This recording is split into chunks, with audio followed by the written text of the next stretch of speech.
If I click that button, does that mean everything works? Are we good? Are we live? Oh my gosh. Look at that.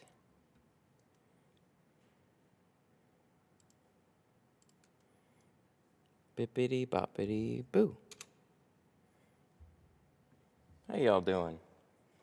You guys want to see another K5? We got a K5.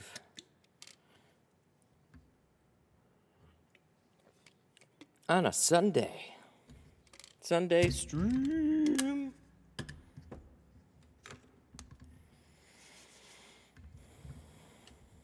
What's going on?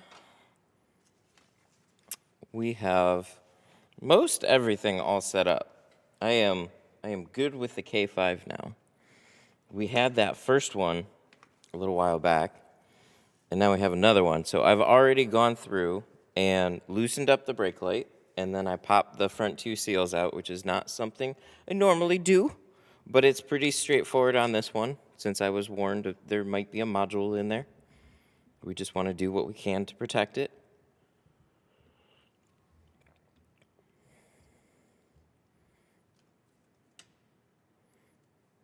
So we are, how do I get rid of this window? I don't know. YouTube, how do I? Oh, there. It's these buttons that are hidden. Okay, there we go. Love the 3 weekend streams. Me too. It's nice. It's nice to finally have a little bit of a schedule right now. So we have today, we have tomorrow, we have Wednesday, and we have Saturday. So we have some streams lined up this week, which should be definitely fun. Just placed an order for more glass aid. Can't wait for it to show almost out. Thank you. I really appreciate that. That reminds me, I gotta work on those alerts.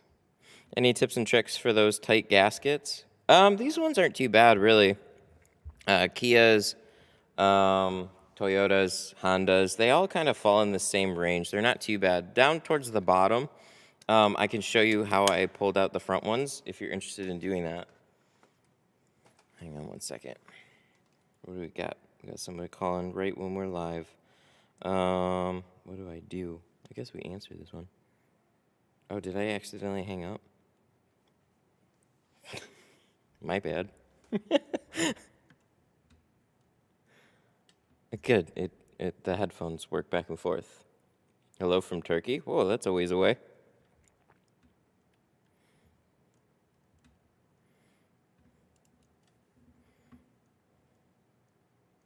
What is up? Alrighty. We're just letting things get started. Oh yeah, I gotta set this guy up. That's what I gotta do. I go live, and I need to set this up.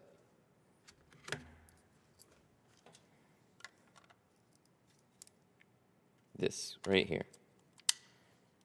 So many streams. Yeah, when we actually get busy, that's what we try and do. Thank you. I'm glad you like them. When we got the business, we do the business. That sounds weird. Okay, so that turns that. Oh no, we need to leave this unplugged. So this is the way this is the way. So we'll turn that on.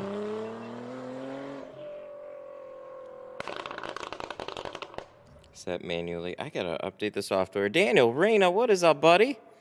I just went the other day, easy peasy. I myself take out the whole light, 3 screws to attach the plug in the sight. pop 3 plastic clips on the outside of the headliner. Yep, that's exactly right. Thank you so much for the 10. That is exactly right.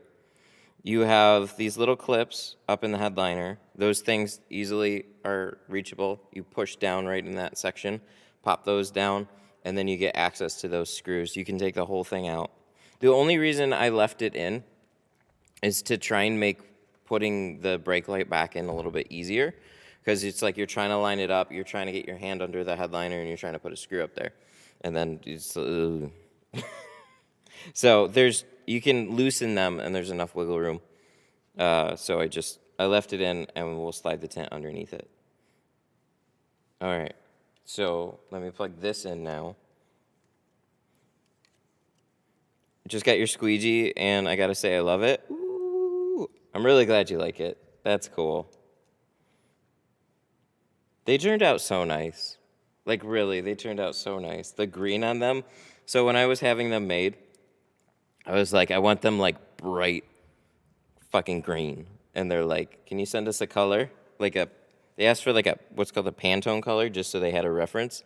And then, psh, they made it happen.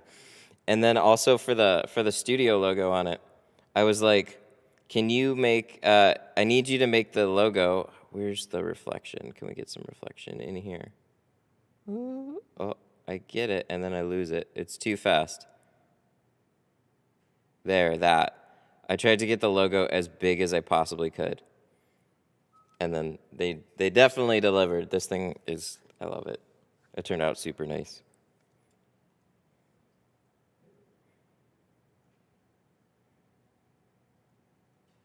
It's perfect so I can lose it in the car.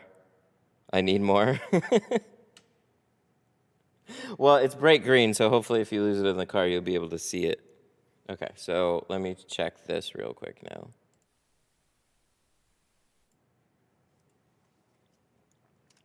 No-shows are getting worse. Deposits, that's the only thing I can say. That, like, I have the same problem. I'm on a strict deposit system right now. Unless they've had an appointment with me before, then I don't need it for another one, but yeah. So I won't lose it. No, lose it, and then you get another one, right? Okay. So, problem. I feel like it says it's connected. Technology.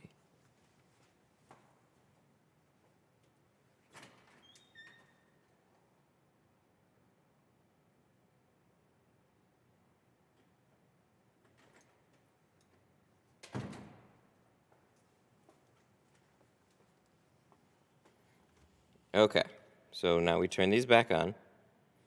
I have the pink and purple one. Yeah, they're all good. For sure.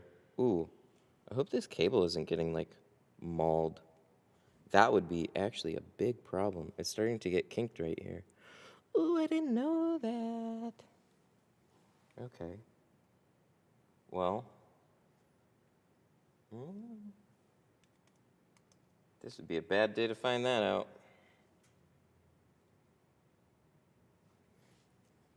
Okay. Oh.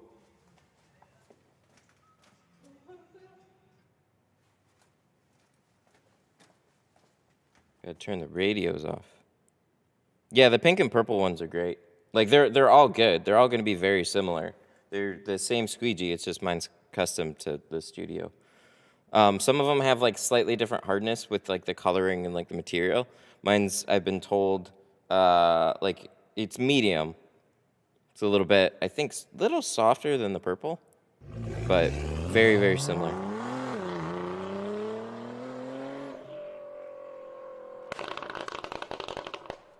Jose with a 10, thank you. Hey man, it's me again. I ended up doing the C6 vet with a piece of vinyl at the top portion with the rest of the film. That is a good looking way to do it. Also, any rec when it comes to chrome or chameleon tint, a lot of requests for that. I don't. There's some US company that has, like, higher quality chameleon tint, but I don't remember what they were called. But it was pretty expensive. That kind of stuff is more like a Chinese produced solution. Like, you find them on, like, obscure websites or Amazon or eBay. There aren't any, like, big legitimate manufacturers that generally make it. But you could also ask for some recommendations in the group and see what other people are using. I don't have anything right now that I can recommend, but thank you so much for the 10. Washington with the 5. What's up, man? I ordered Glassade and I love it, and I use it every time now. Dang! Aw. Thank you. I'm glad you like it. Thank you so much for the 5. All right, we're going to try this one more time.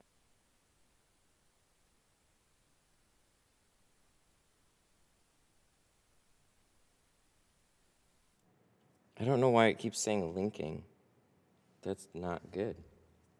I just hope that my cable is not broken.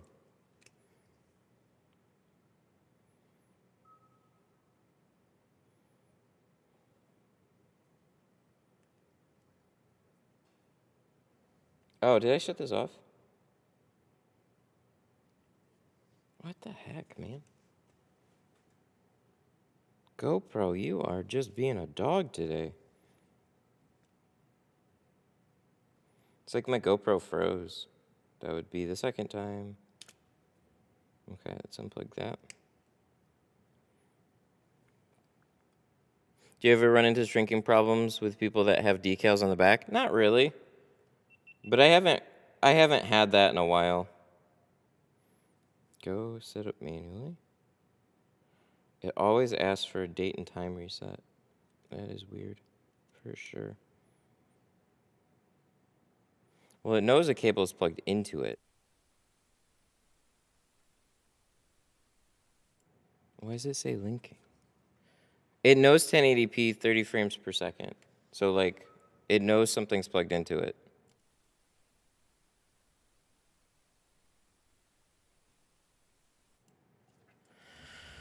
Sweet Lord.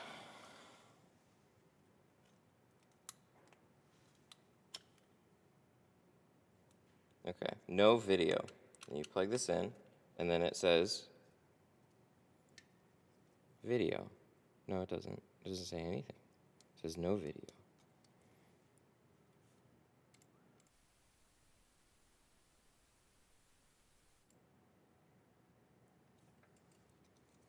Could it be the kinked cable? That's what I'm hoping it's not.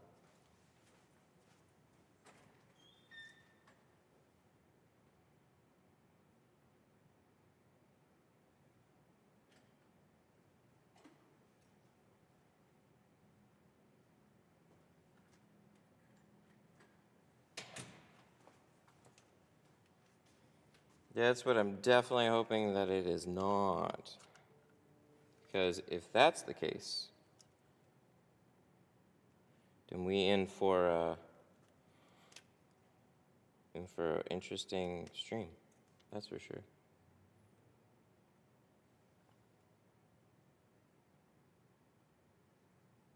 No, it picks up video, so it's picking up something.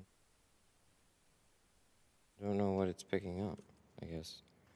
480p 60. That's goofy.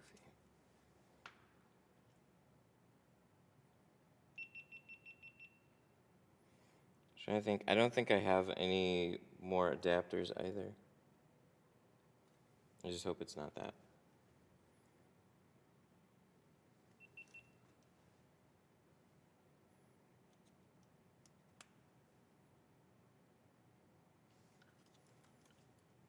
See, it says 1080p 60, so I have a hard time.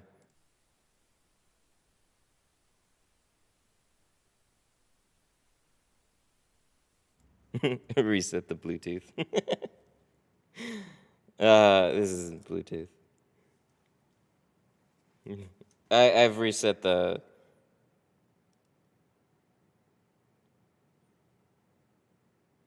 It's going back and forth between no video now.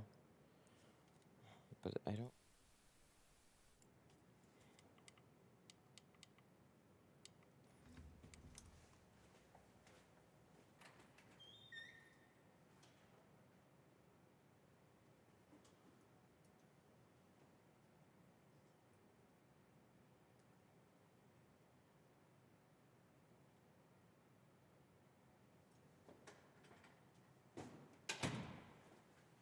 So they're on the same channel.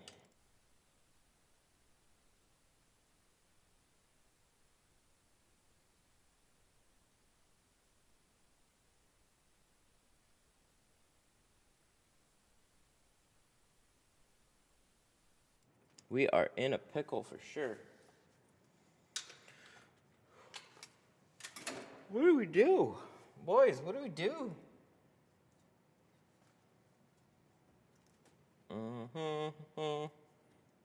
That's not good. So at this point, it should definitely be connected. The problem... So I don't know if you plug anything into it, does it go into like weirdo no screen mode? No. So if I just plug it in a cable, I got the GoPro screen.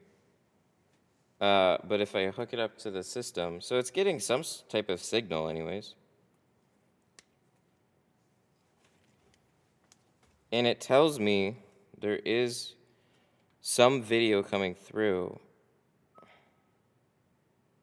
These things, I tell you.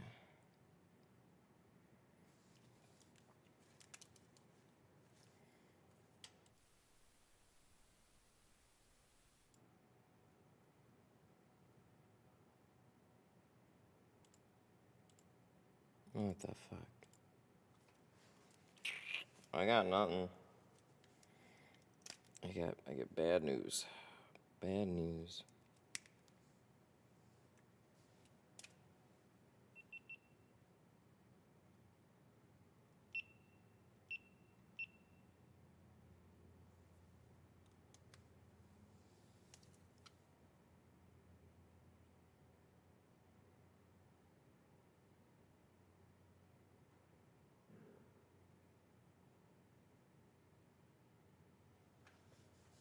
I'm watching you on the big screen of my phone. Don't fuck it up.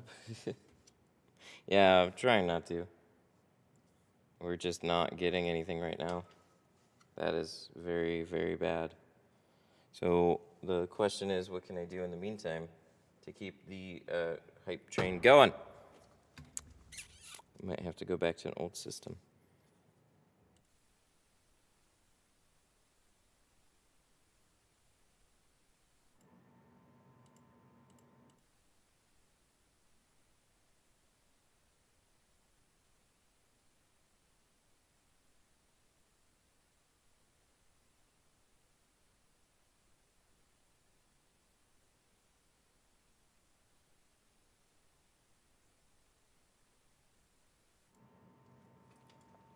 Let me turn this on.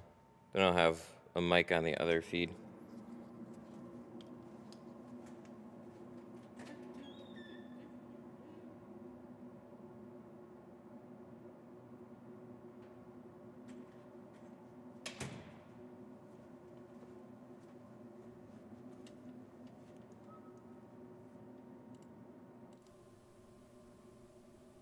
(1080p 60). Main cam. Why are you so dumb?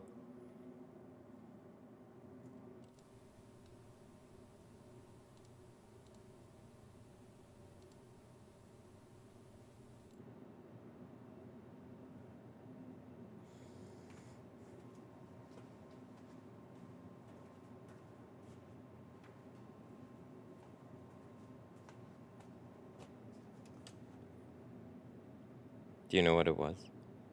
Do you know what the... It was working. It was. The problem is the stupid cam link.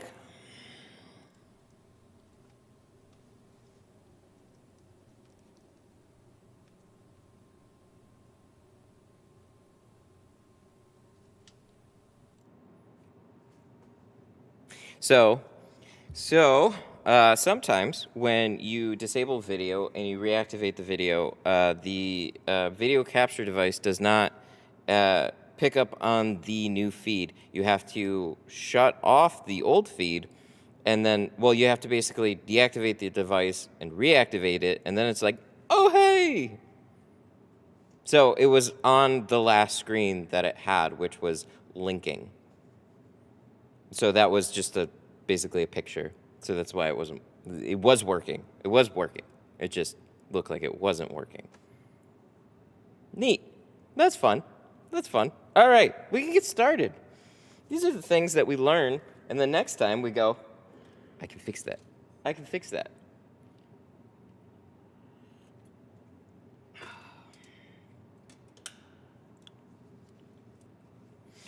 Okay. We're going to throw this on. We're gonna get started. Now that we've, spent 20 minutes trying to do all that? Sorry. Woof. We learn as we go. And then some people are gonna say, oh, the audio's messed up. But I know how to fix that. Remember when we spent 5 hours trying to fix the audio?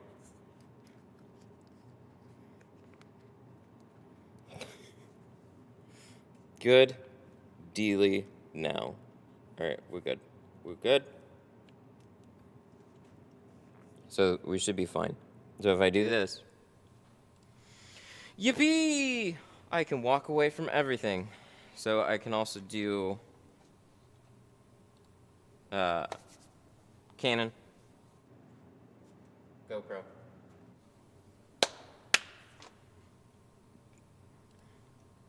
Yay! All right, we're good to go. Let's try and just get going, you know? Which we tried to do, and then we didn't. I did it! Have you tried Tint from Alibaba? Not yet, no. It would make for a good video. That's where like a bunch of Chinese manufacturers sell their film.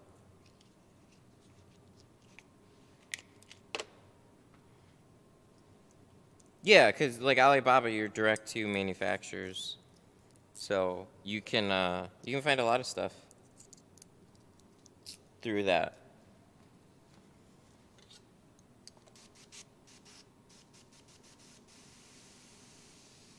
Let's make sure this is clean.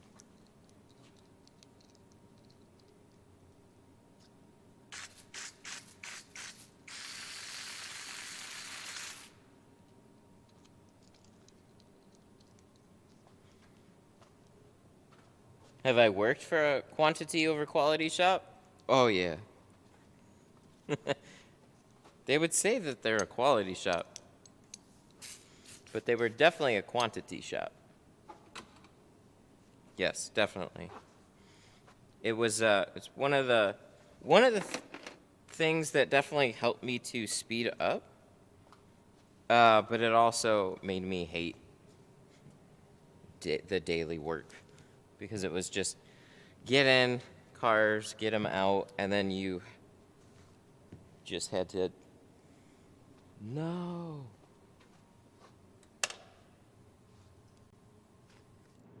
No. So it might be the cable too. It might be both. Ooh, that's really not good. Shit. That sucks.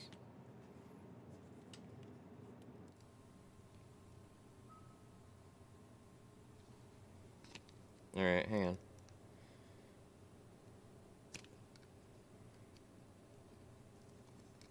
Do you ever unplug a cable and then you can't find the spot to plug it back in when you're not looking at it?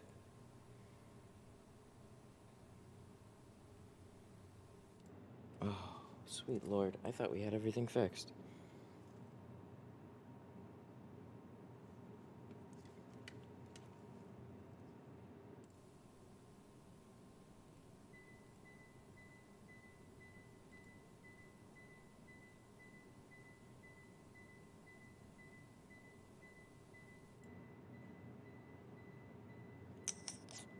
That's definitely not good.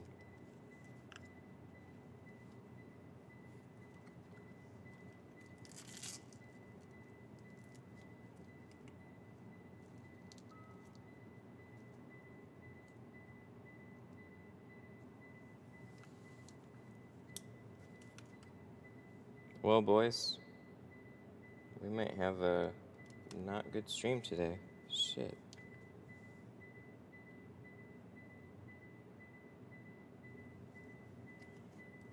Starting my own shop with a coworker. Any advice? Make sure you have clear ideas there of ownership. no video. Fuck.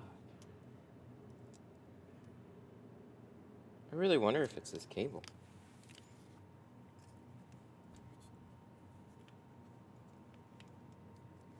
You remind me of the guy from Honey, I Shrunk the Kids. Yeah, Rick Moranis.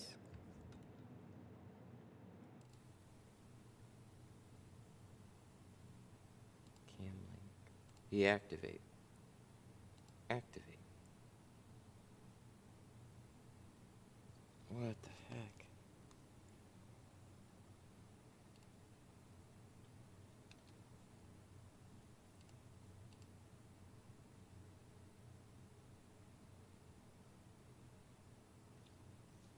It's gotta be. As far as I can tell, it's gotta be something with the cable. I don't think I have a spare. That's really bad. That's a bad. Okay.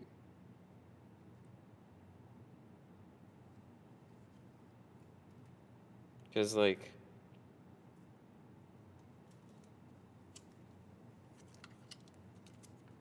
I don't know what else to do.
All right, give me a second.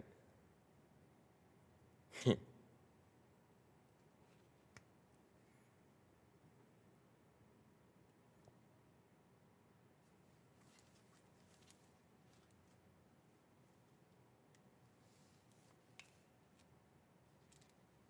says no video. So that's not good.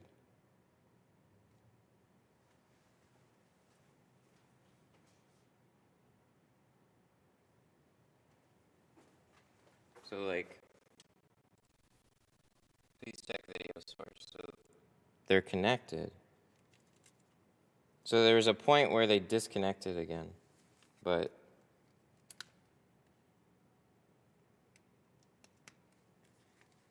I think the cable is actually beaten to shit.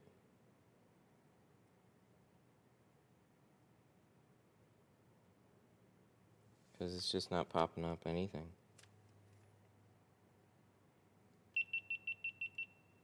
But it is, like, it's still, it's weird, because it's got to be half working, because it's getting some type of, like, video signal, because it makes the screen go black here. So it's, like, half working and half not working.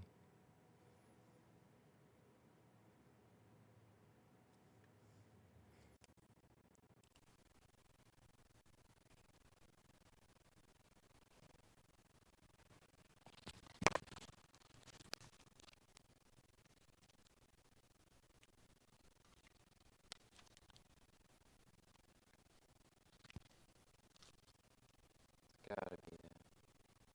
Yeah, because I think I, like, press on the cable and it starts working.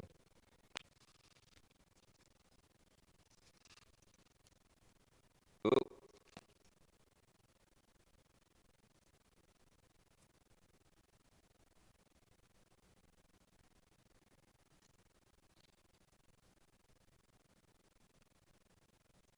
Come on.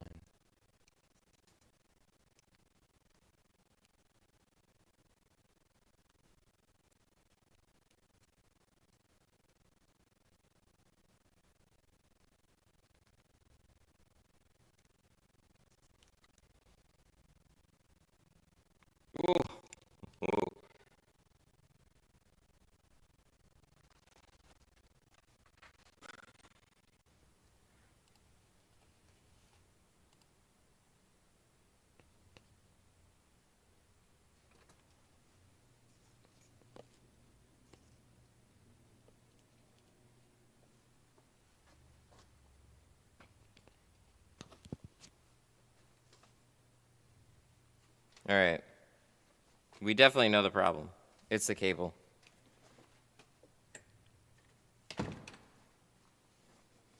So what we're gonna do is keep going. It's been too long. All right. How y'all doing? Good?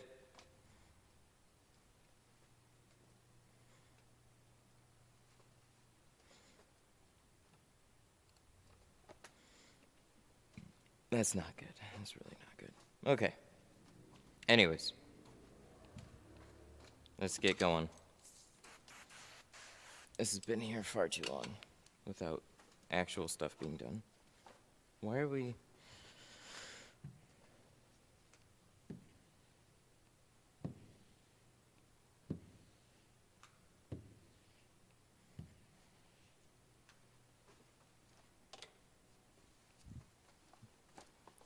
Question is, how long is this going to work?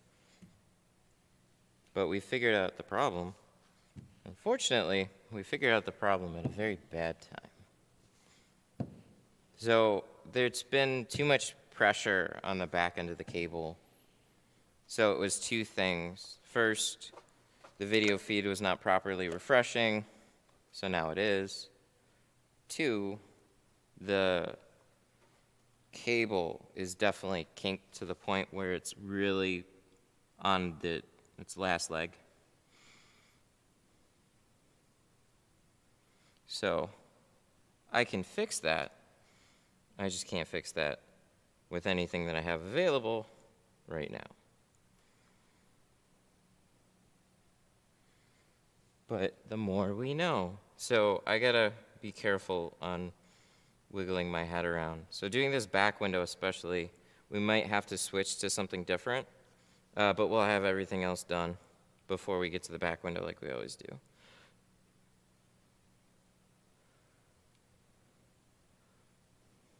What's the difference between the Pro Nano and the V Nano? So the V Nano, there should be some descriptions there too. But V Nano is a budget ceramic option.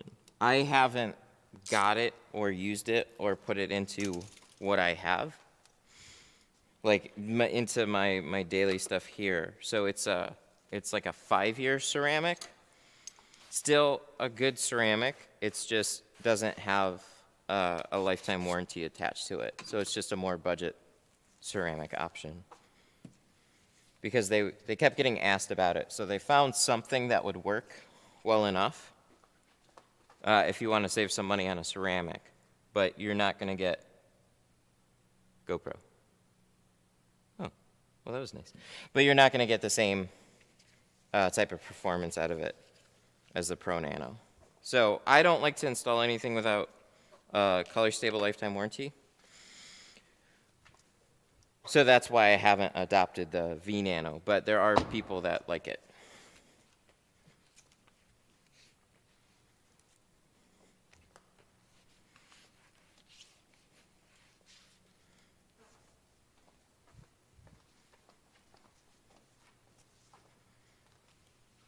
I hope it's just the cable and not like the spot on the Hollyland that plugs into it. Because if that's the case, then I'll have to get a new Hollyland. Swap them. Do the old little swap, which would be not great. Okay, so we're gonna get the 20%. That is still out over here.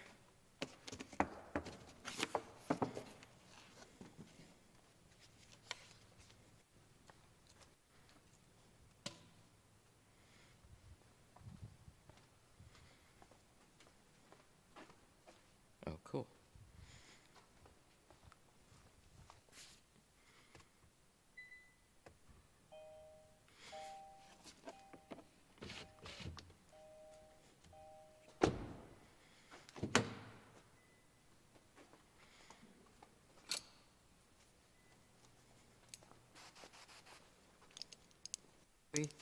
Yes, we did.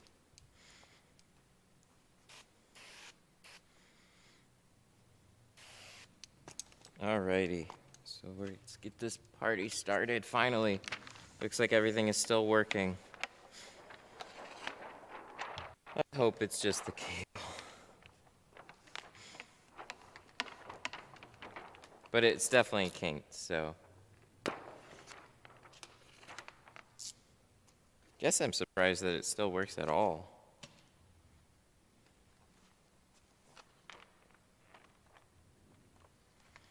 Just ordered three rolls of film and a bunch of tools from your site. Dang! I saw that. Thank you. Much appreciated. Hope you dig the tools too.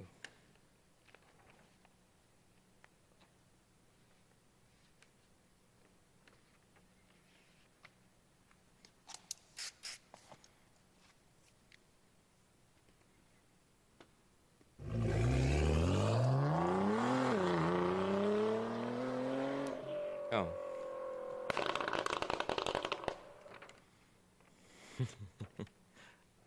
Oh, is that a super chat for the GoPro setup? Can I talk more about it? Absolutely. Thank you so much for the 5.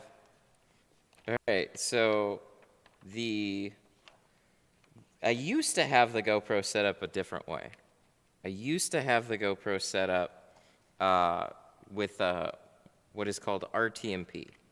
So on the 7 and 8 black, GoPro has the option to stream to like YouTube and Twitch, built right into it.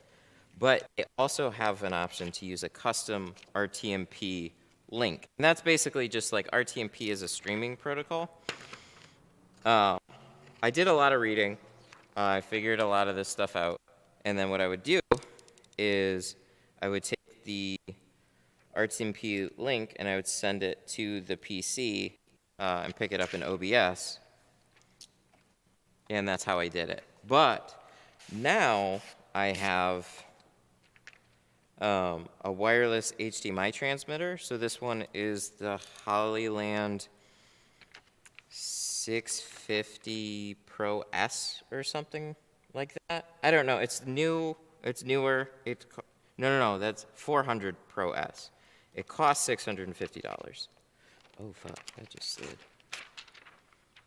Why did you start sliding so much? Dang it! This has been reduced to quarter windows. Okay. No, we don't even need it. This is trash now. Shit. We're having good fun today, huh? Okay, so it's the 400 Pro S, and then I took the media mod for the GoPro, and then media mod plugs into the wireless HDMI transmitter, and then that gets sent to the computer, and that gets picked up on a cam link. So with a Hollyland setup, you get 2 HDMI transmitters, or 2 HDMI thingies. One is a transmitter, one is a receiver. So it's basically just a big wireless HDMI cable. And I had to go with a more expensive solution because wireless HDMI, one, is not very small.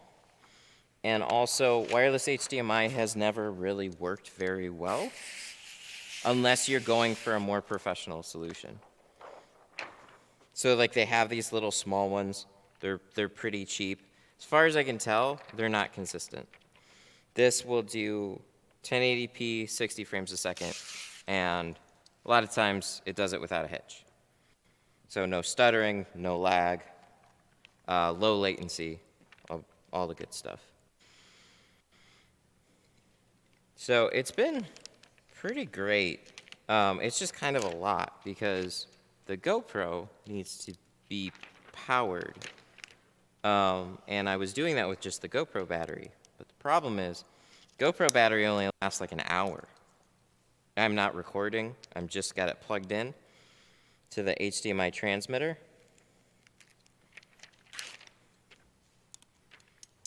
So like, what the heck?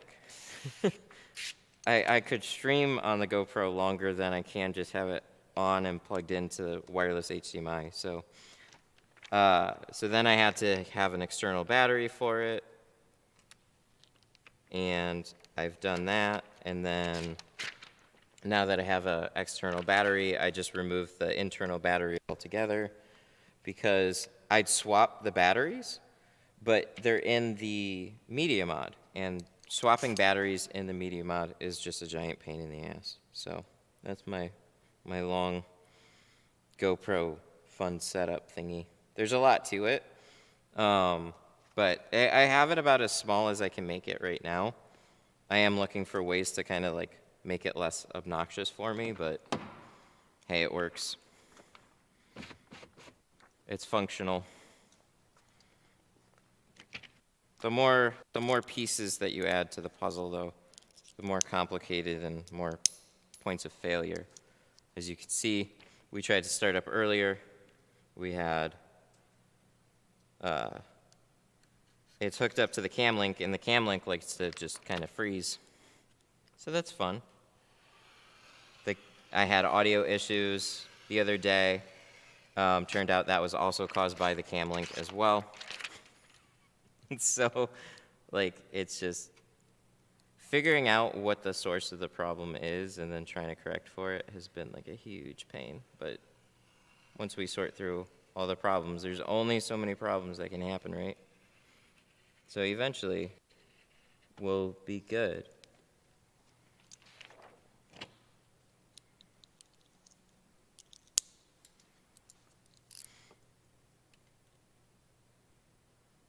Right? Right.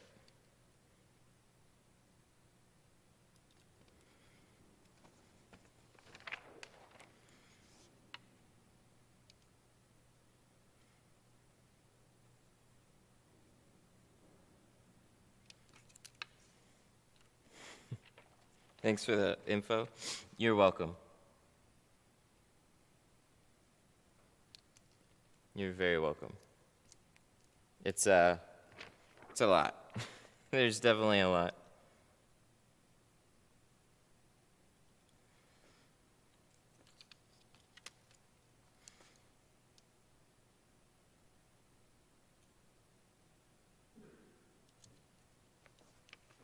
All right, so let's do this. Just a little bit there.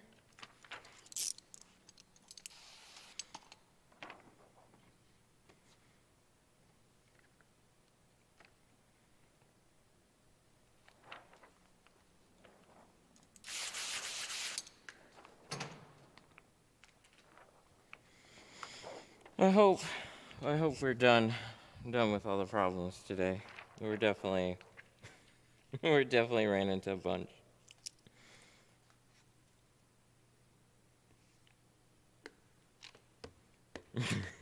To the moon. We are on Sunday. Weekends are slow. Not for Tint. If you're in following GME right now, weekends feel like they're slow. Market closes Friday and you're like, oh. Is it Monday yet?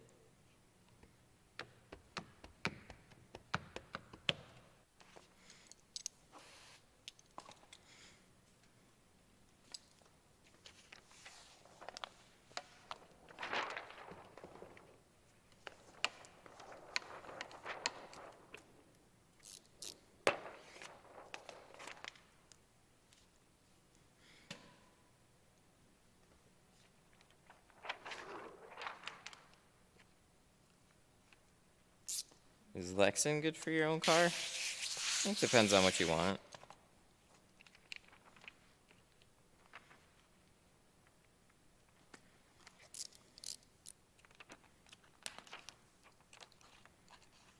Have you shrunk or tinted a Rogue panoramic sunroof? I haven't actually. I haven't had a Rogue in quite a long time. How do you know when or when not to shrink side windows? I always shrink side windows, pretty much no matter what. So that's a good rule of thumb. Just always do it. So if you see me do it differently in the videos, the only thing different that I do is some side windows I had to cut out sideways. That was just because of the roll sizes that I had available at the time. So for like truck windows, right? If I don't have a 24-inch roll, I have to cut them out sideways on a 36 and then shrink them vertically. Or sideways, shrink them on the side. But no, if you go through and watch pretty much every car video that I do, you're always gonna see me shrink the doors. And you're always gonna see me double cutting. There's like so many similarities from car to car.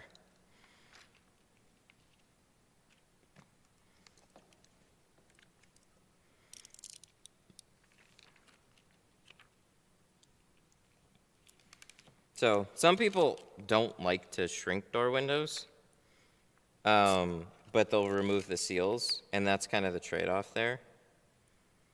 I don't really know why.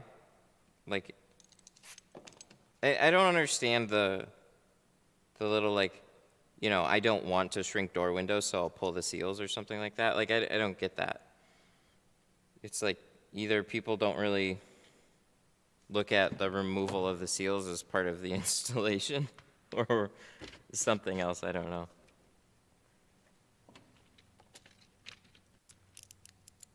It's perfectly fine if you want to do it that way. It's just the, like, I've just seen in the groups, like, I pull door panels so I don't have to shrink the side windows. Okay. Is it really tough?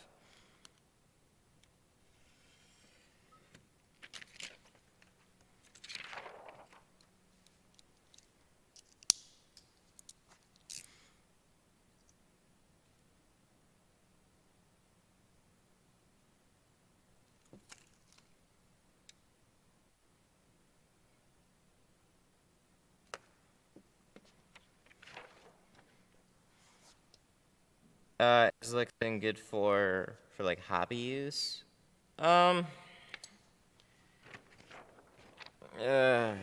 It's tough to shrink.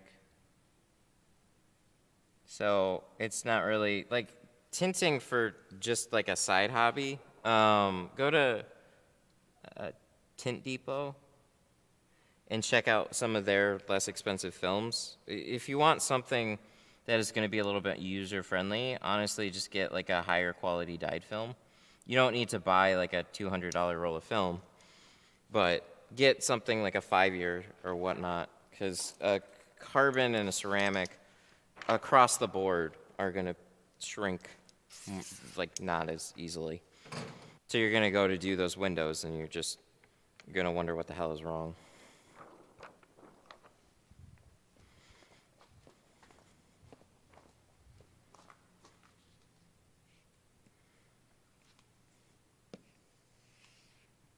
PPF? Yeah, I have. It's not something I like to do. Just not in my wheelhouse.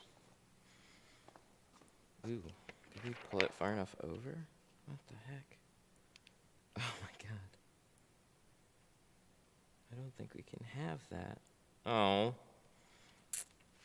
Dang my crooked ass cuts. See that right there? Good God. We just can't cut today. It is what it is, what it is. So we should have, no. We should have a 24, and that's what we're gonna use. Yeah, right here. We have a 24-inch, so we're just gonna single cut that one more time. See, there's some days that things go really well, and then like it all started with stream issues. What's the cost of your roll? Go to mytintstuff.com, and then you can check out all the pricing and stuff there.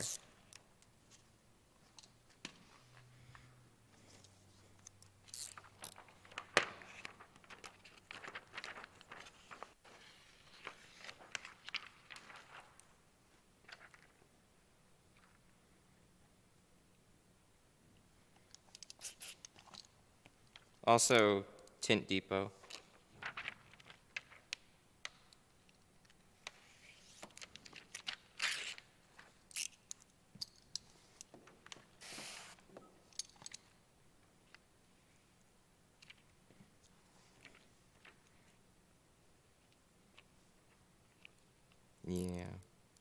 So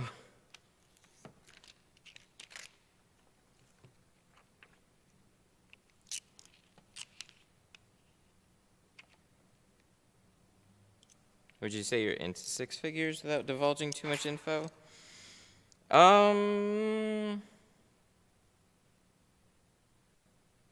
So there's been a big change over the last year.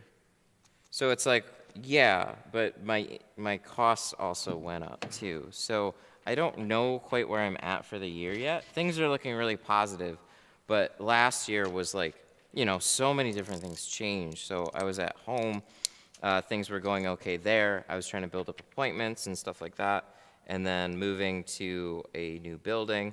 There's a lot of costs associated with that too. I mean, shit, just to get in here was $8,000, I think, three times rent.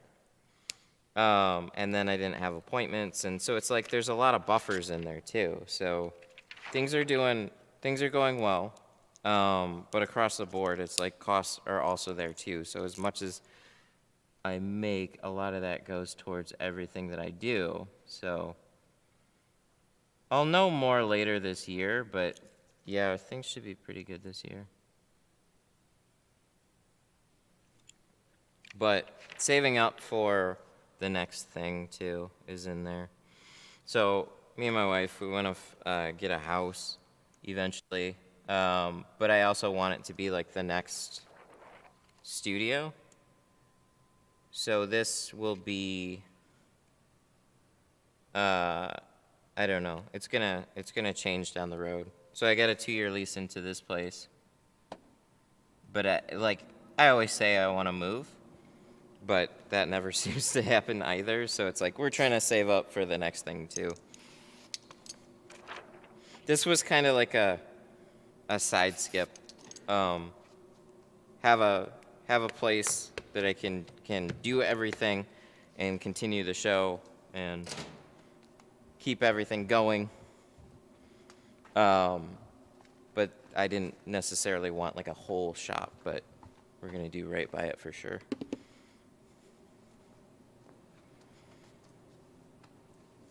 Okay, so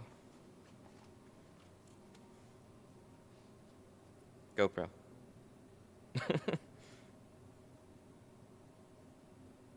Do you have time to do a couple extra or just staying consistent and comfortable workflow? I don't quite understand the question, but the way that I'm trying to keep it is a comfortable workflow right now.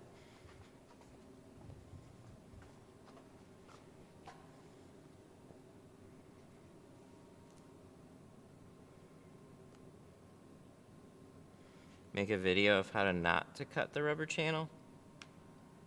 There's a lot of cutting videos. I have a really good one about hand cutting a door window and some other ones.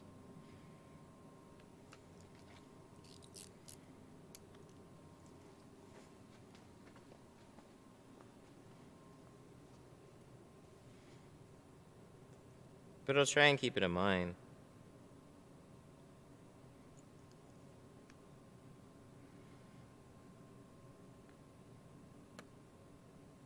Back half? It should be about an hour.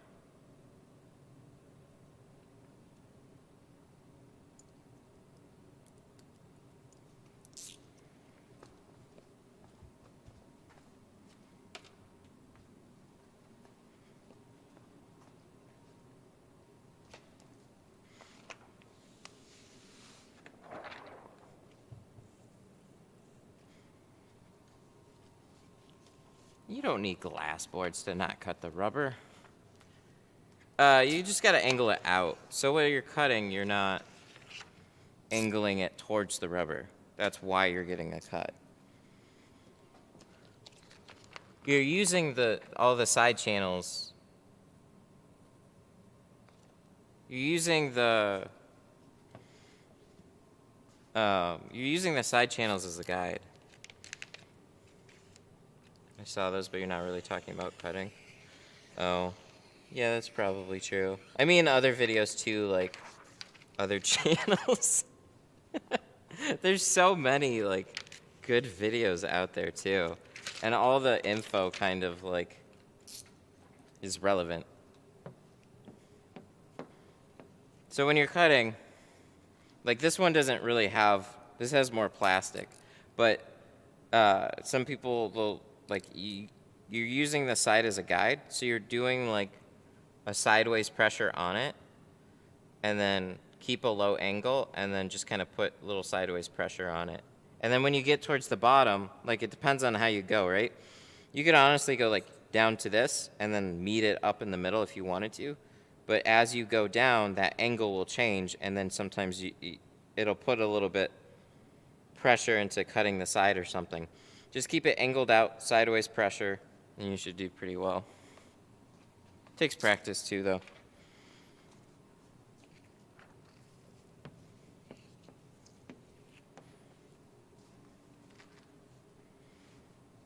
A lot of the little things, they can be put into like short videos.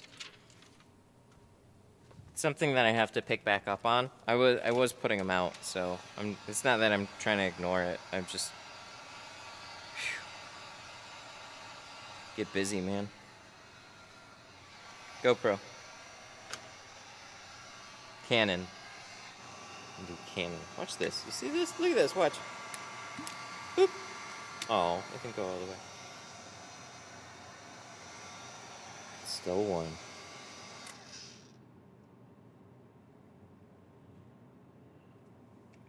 Are you using water in this initial step pre-cutting? What? Yeah. Soapy water. If you hack a seal, replace it. They aren't much than it costs you. You can eat.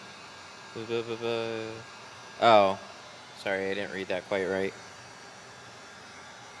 Yeah, they're not too expensive, but I don't know how to take all that shit apart either. When are you gonna buy a Hellcat? Never.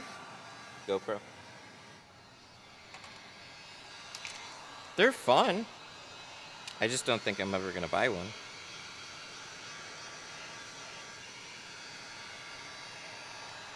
That Durango I did. That one was pretty sweet though. I really like that. I see a lot though. You get different cars in and out all the time. You kind of see what everybody's got going on. A lot of things start to look similar after a while. And it's kind of like, who's going to make the next functional step that's really cool?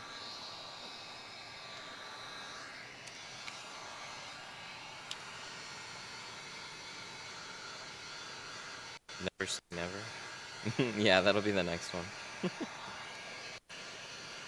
Well, it's kind of funny right now. My wife was talking about a minivan. And I'm like, wait, what the fuck? We just got the Blazer. That's your mama-mobile. But now that we actually have the baby, it's like, oh, this is all the stuff that we have to carry along with the baby. I need more space. Let's get a minivan. I'm like, ugh. At least I really like the Blazer.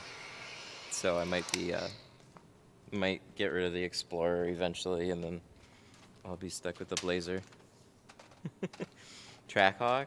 I didn't like the Grand Cherokee. I think it's a badass vehicle, but like in terms of the sheer, like, so when I got that, I was looking for usable space on the inside,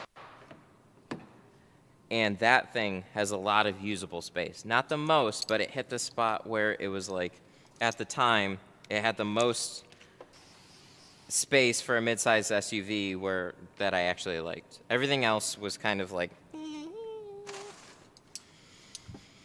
I don't know what Honda and the Acadia at the time was doing with their interiors.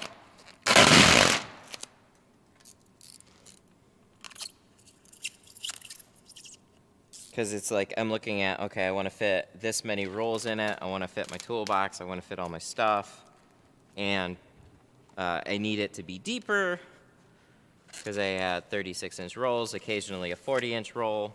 And the Grand Cherokee would actually, like, they didn't have much depth at all. So it was like a decent size, but not much space on the inside.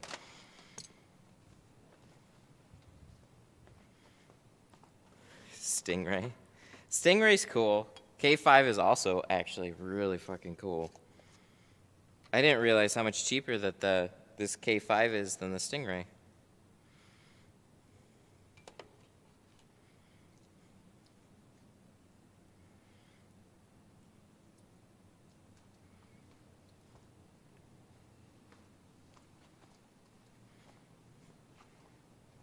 Can I go over checking the bottom edge? A little bit. More on the back, because on the front windows, we actually pulled the seals. I know. But we actually did pull the ones on these.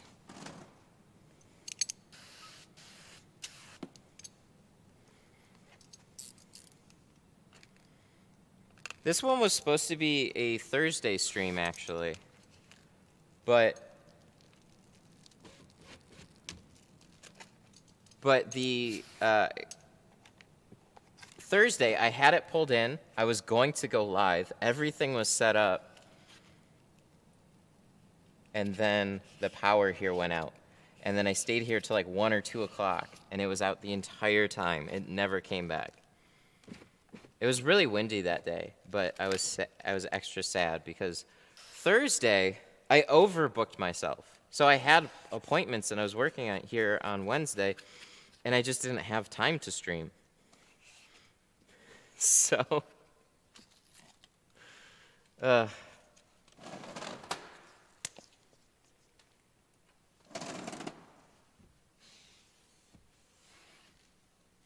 they're not bad. Use the torch when the power goes out. See, if it was a car I felt more comfortable doing with the power out, I probably would have. But this is really clean, brand new, and there's a few things that I had, like taking the screws out of the back. It was too dark in here. I left the garage door open. I looked at it, and I'm just like, I don't want to pull this by the door. It's windy. It's just, yeah, you definitely could use a torch, and you don't need power to absolutely tint a car. But you do need some decent light if you want to make sure that you put out a good job. And that's what kept me from doing it. So, plus he was waiting on it too, and I didn't want to just leave him sitting out in the dark. So, like, set this one up for today. We're making it happen. Although I feel a little bad that we had so many technical difficulties up front with the stream. It's going fine now. I have a feeling that cable's gonna mess up for the back window, but I've got some extra cameras that we can use instead. So we'll see. We'll see what happens.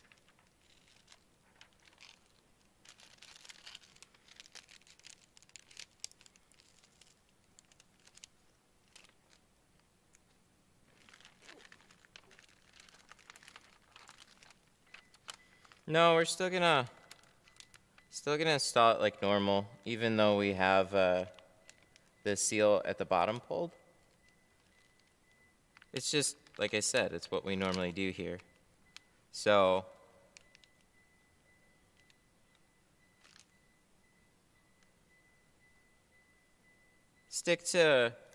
my rule of thumb is stick to what you do best. And slowly integrate something different if you really want to try something different. And right now, we've had enough issues. It's just like we're just gonna keep going this way. Top loading is just so easy and it comes out nice. Yeah, I've had a few little hiccups here and there. Like it bound up on me before, got a little crease. Like I said, I just want to do something that I know is going to be 100%. If I always or quite often did bottom loading, then yeah, I'd be doing it. I know it's not that tough. I just want to be sure.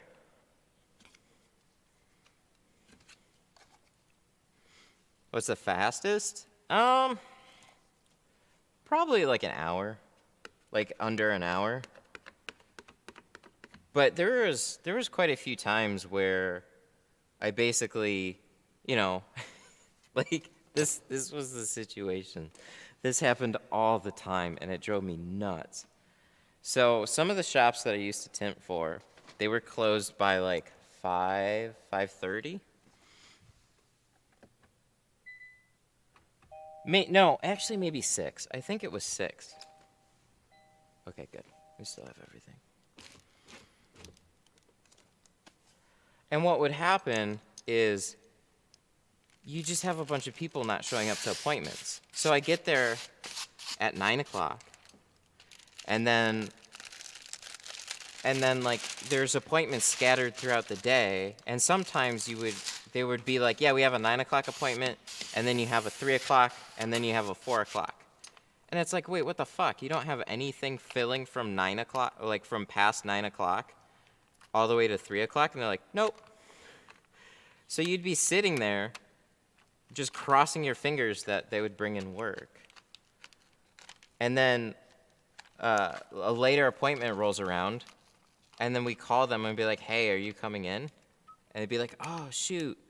Yeah, I'm on my way. And then they'd get there at like 4 o'clock, and then you'd have somebody else walk in the door at 4 o'clock or 4:30 or 5.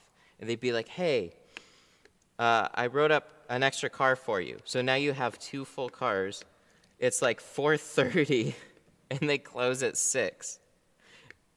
So now you're just like rushing to get shit done. That kind of stuff drove me absolutely insane.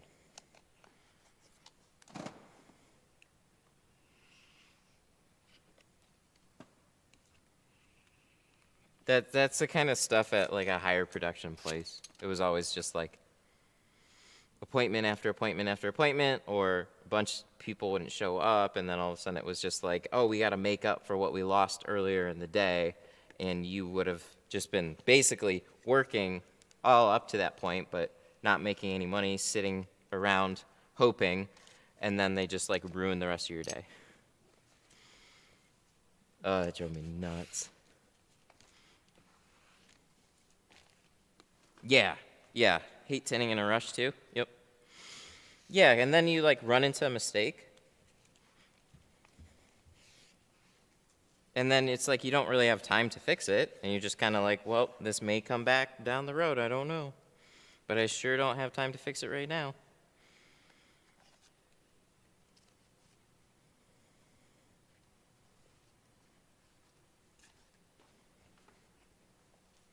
Okay.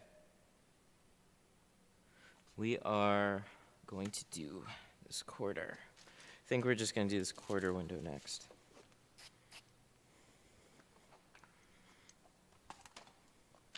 Are micro bubbles normal to have? No. I mean, there'll always be something, but if you have like some white specks afterwards, or after it dries, then like that's just dirt. That's just part of tinting, and you got to figure out how to stop that from happening. How much to tint a full car? This one, like for example, is $240.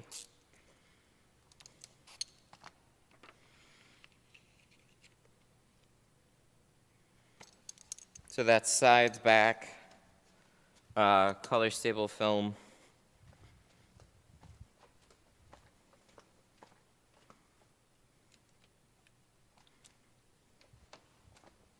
Yeah, no windshield. Windshield's an extra like $150. All right. So let's look at where we're at for this.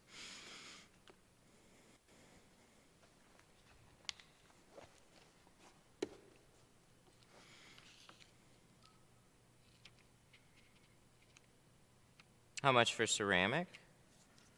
So a car like this would be $395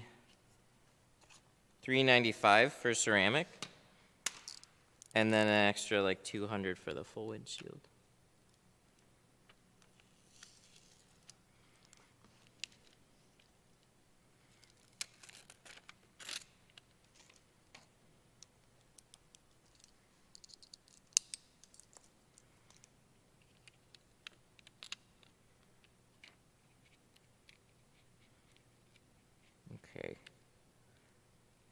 Getting these things lined up.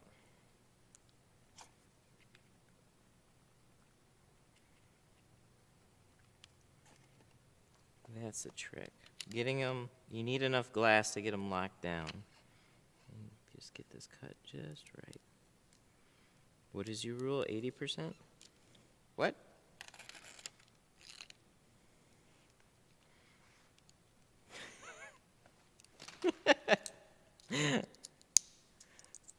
Pricing's on the website too, so if you want to just kind of like look at some of that. I'm not going to go through and just list everything though.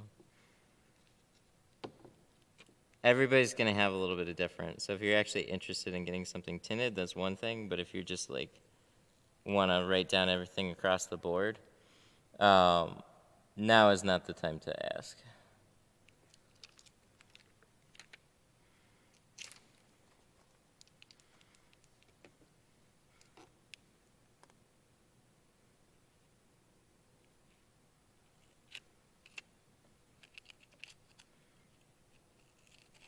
Oh, wow.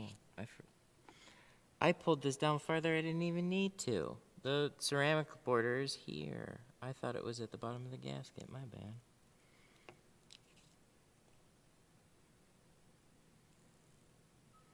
Where'd you get the stick light?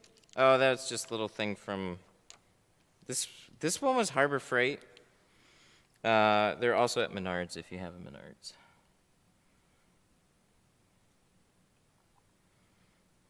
Save big money at Menards.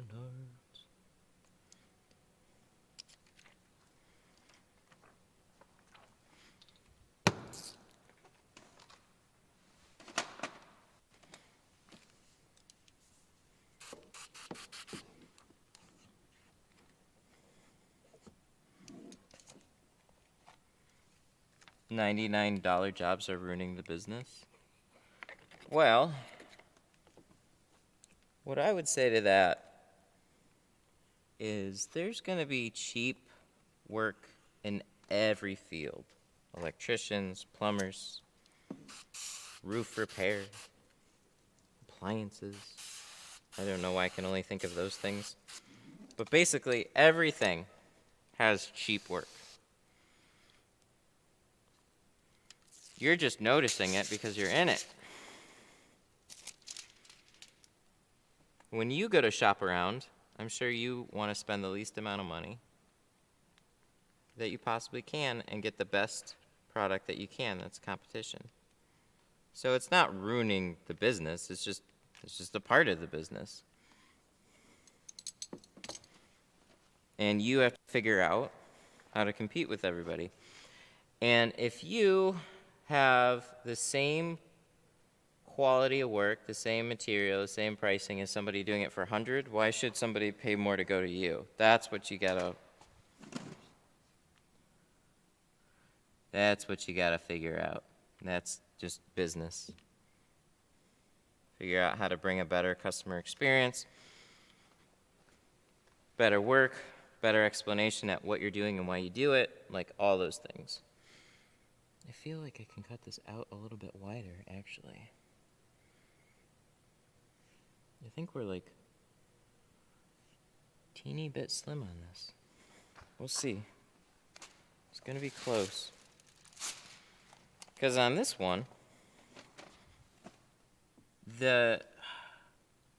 you can actually tuck it into this channel, and I didn't realize that. But yeah, we're just slightly too small on that. We don't want a gap. Where can I get Solar FX? You might want to contact Solar FX.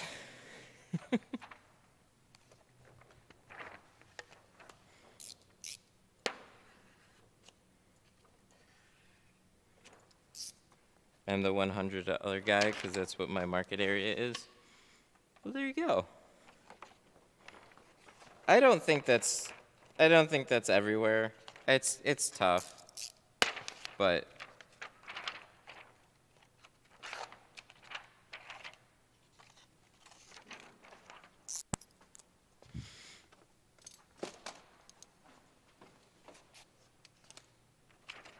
copy pattern. No, there's no need.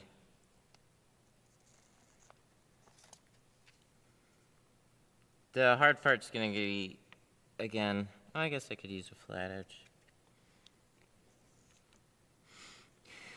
You guys, save it! Let me cut out, let me get another blade here.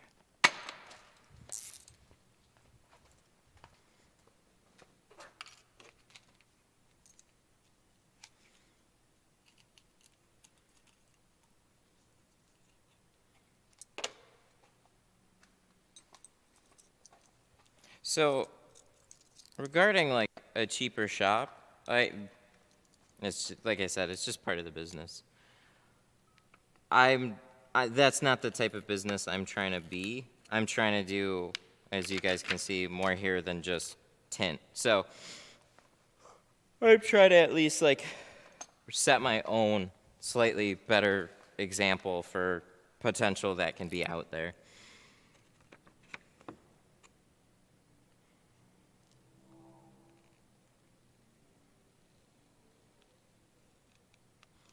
But I've heard all sorts of things. I've seen shops in lower income areas that charge more and do really well. A lot of it comes down to just sometimes being there for longer, learning your demographics. Oh my God, stop moving. Why are you moving? We got a lot of soap, don't we?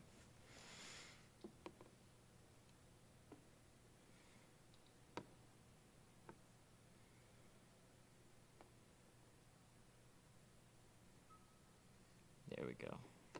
Let's make sure this is.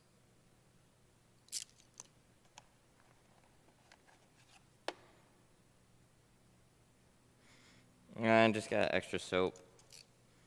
So things are walking away on me.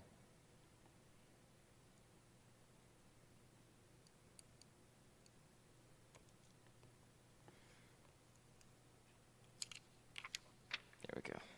That little guy.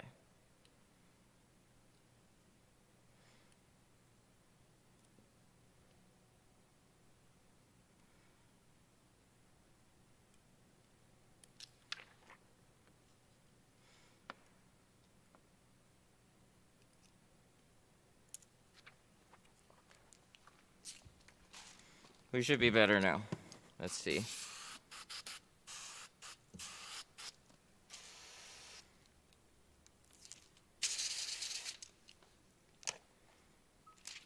Finally catching a live stream. Whoa, were you working? That's crazy. Working during working hours. Site for tools? There's a few. Tint Depot and my tint stuff.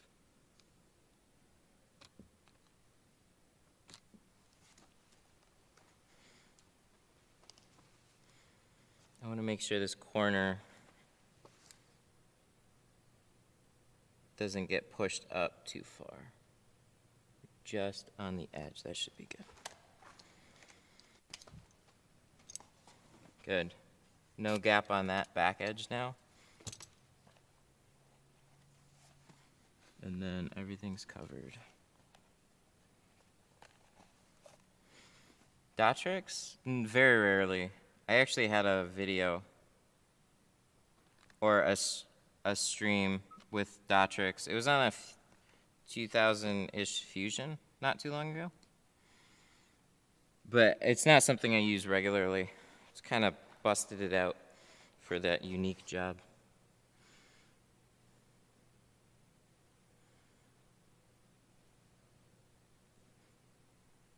Okay, see that guy right there?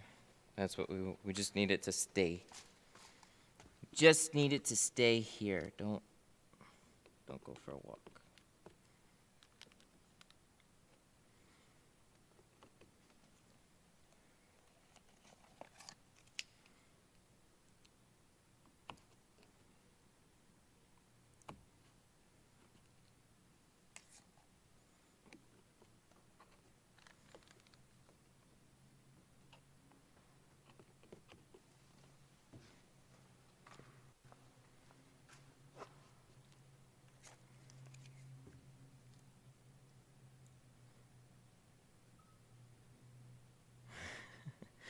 Do you get annoyed when a small window takes a long amount of time?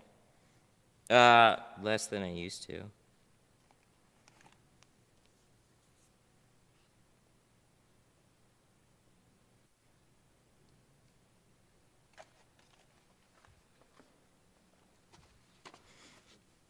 Way less than I used to.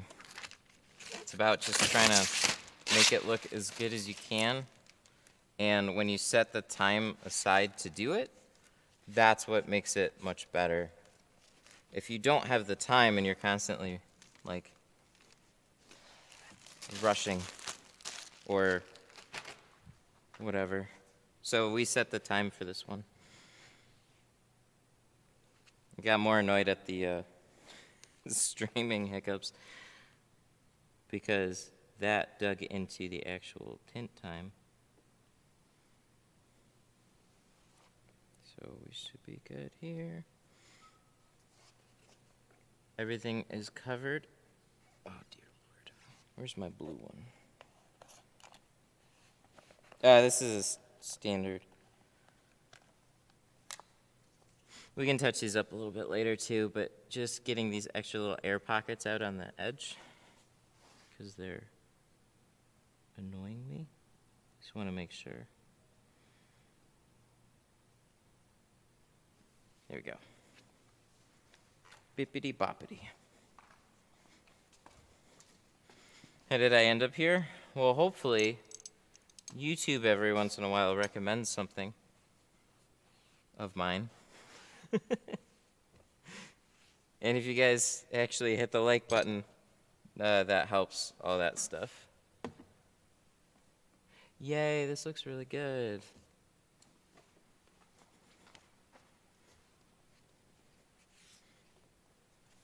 Fantastic. All right, on to the next one. So we haven't pulled the seal out of this back door, which means that we have to tuck it like normal. We're going to have to remember to put the seal back in that front door.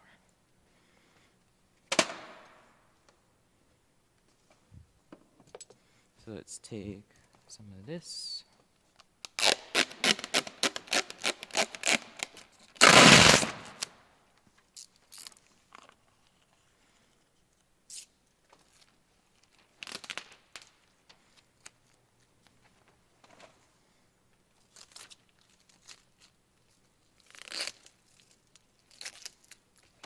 Been watching since the old mustache video? That's been a long time.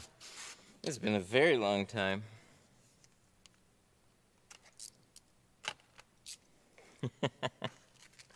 You figured out your exit strategy? What's an exit strategy?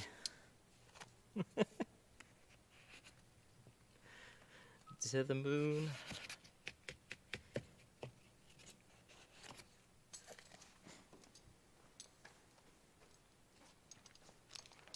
Yeah, shit, I've had the channel going since 2011, which at the time felt late for YouTube, and now people looking at YouTube still think that it's late. It's actually not.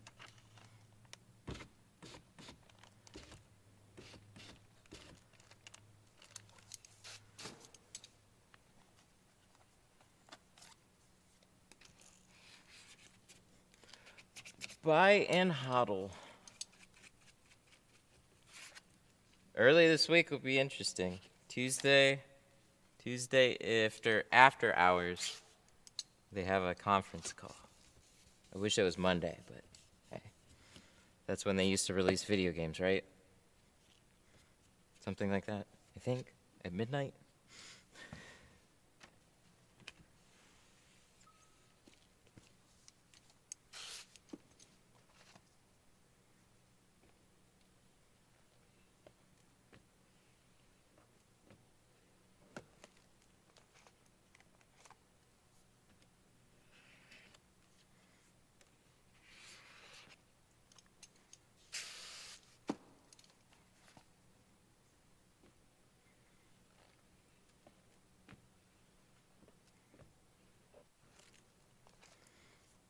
Ta-da. Been trying to do this little thing too, where I run like a water trail behind Just so I keep that area back there, like behind the seal, damp. Sometimes I get the film. Into that area, and then it just locks up on me real fast. Big problem. Big problem.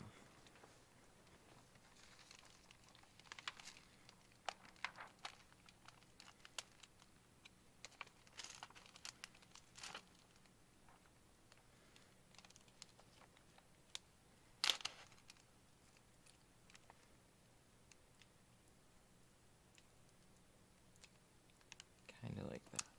Nope, there we go. There's the top. Why would it stick there?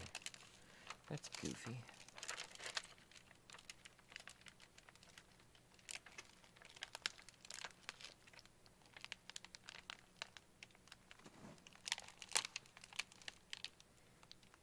Slide, please. There we go.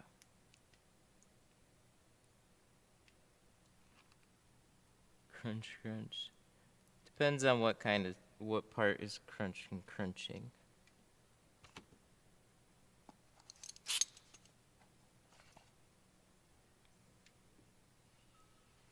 No, it's brand new. It is extra soap, and it's quite a bit. It's plenty.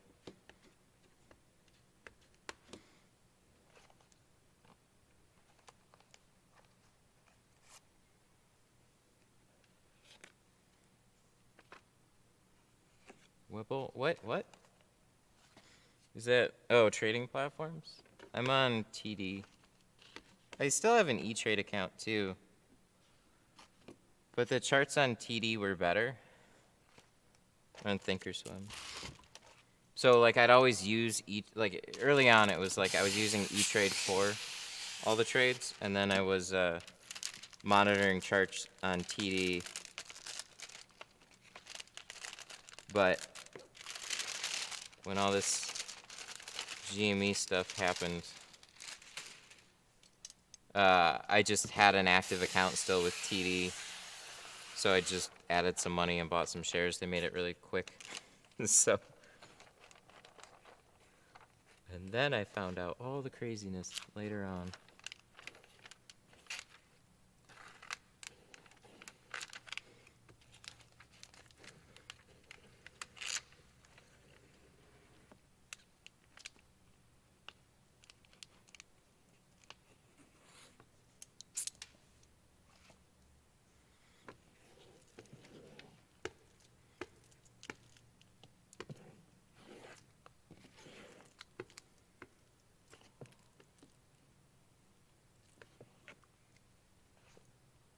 That was quick.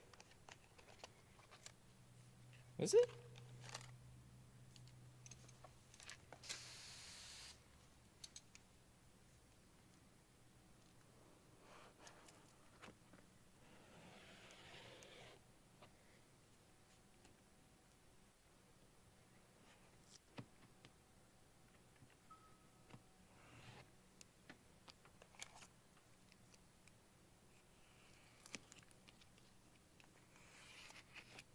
Here we go.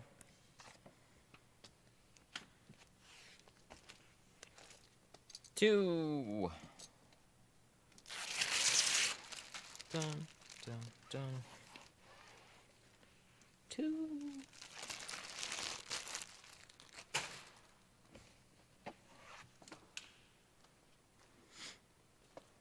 Probably have a couple little things to touch up.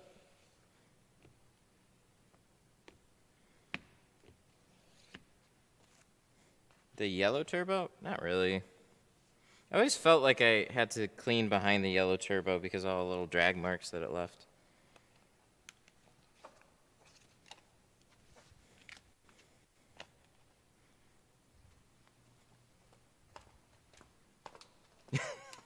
GoPro. It's because I said two.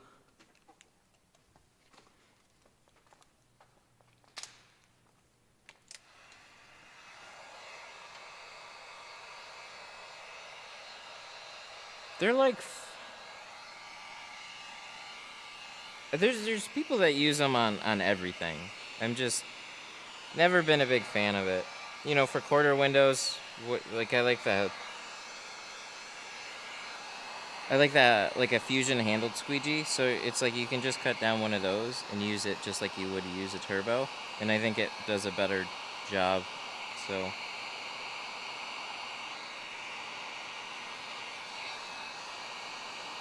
Unless you get a really soft one. A soft one was better.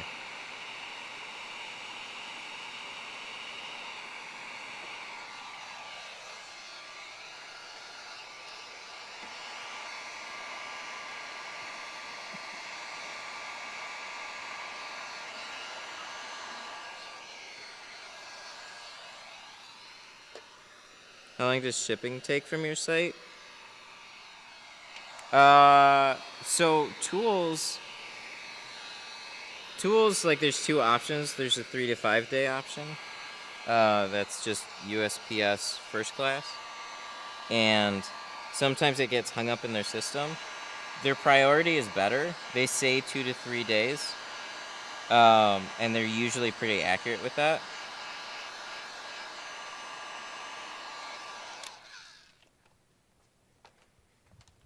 All the film ships FedEx though, and the film, it moves pretty quick.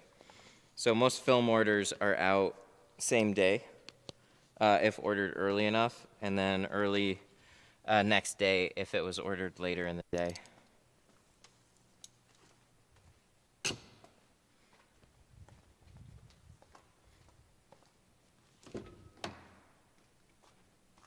Okay.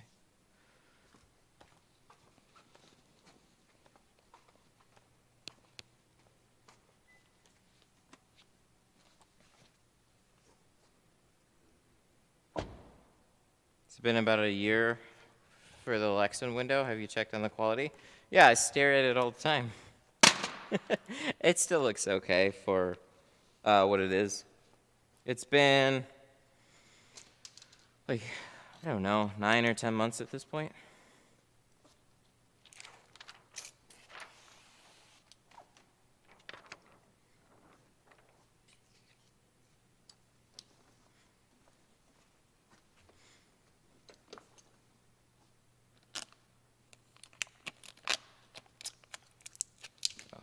Oh, wow, that wrapped around a lot.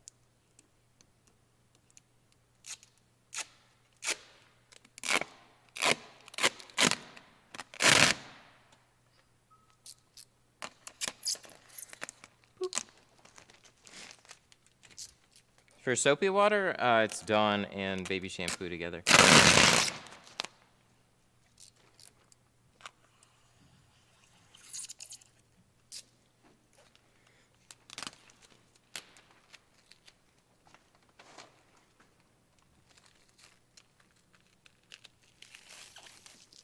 Showing my skills. We've made some mistakes today, but we'll have a good job at the end of it. Sometimes it's just how it goes, unfortunately. Running into little problems here and there. Mostly technical at the beginning, and then I just couldn't cut a side window for whatever reason. But you guys see, unfortunately, sometimes double cutting goes south.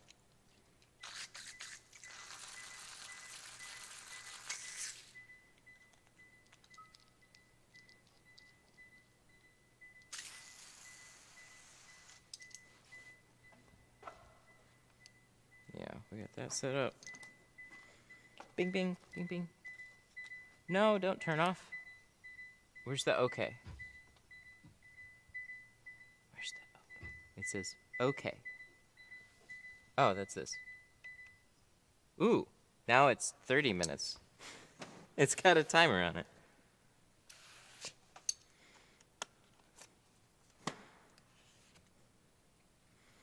We got 30 minutes before she shuts off.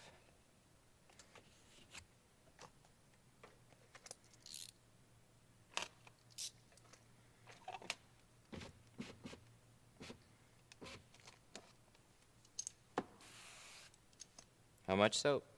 Enough. You need enough soap. That is something you need to try on your own. The rule of thumb is always an ounce per gallon. But you need to just kind of see what works for you. Because film will slide around or not slide at all, so it's pretty easy to figure that part out. If it sticks, you add more soap. If it slides all over the place and it just keeps sliding, then you have too much soap, so back off. Where's the water go? No, it goes out the drains. So every bottom of the car, this is like an interesting thing that some people just don't realize.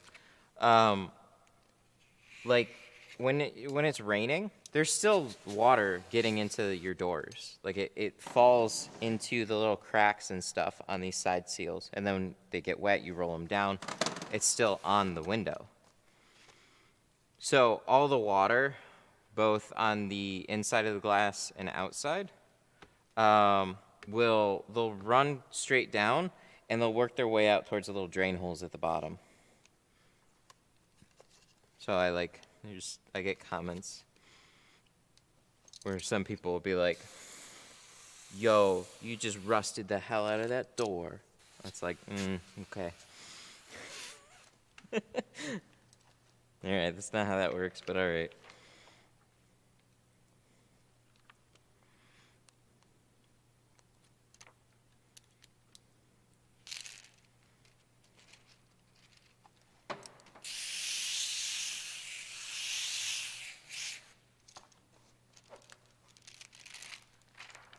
Here's V Nano, 2-gallon tank with a half cup of Dawn. Well, there you go. I haven't used V Nano, so I don't know the glues in comparison, but I should just get it just to like play around with it. But it's nothing I don't think I'm gonna be adding it here. If anything, like, because, like, my whole model is set up for, like, you know, I just don't want anything with, like, lesser of a warranty. So I don't want to be like, yeah, the Carbon's got a lifetime, the V Nano has a 5-year, and then the Pro Nano has a lifetime again. So it's like that to me is like, ugh. I don't want to go that route, but I could totally see, like, you know, doing like a V Nano with a 5-year, and then you have Pro Nano with a lifetime. I just need something to like sit at the beginning. That would kind of make more sense. Like if the Carbon had a 5-year, and then V Nano, and then we went up to like a lifetime from that. That would be cool.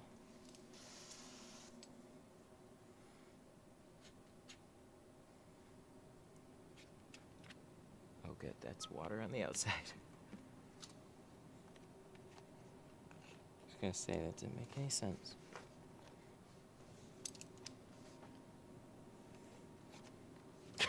Have you ever missed this tool? I don't think so. I don't think I've ever done that one. I have like walked into the tanks a bunch. So like with the curly hoses, I used to like hit my ankles.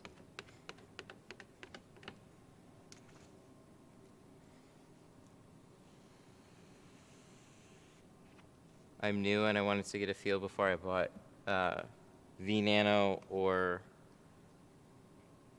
Pro Nano.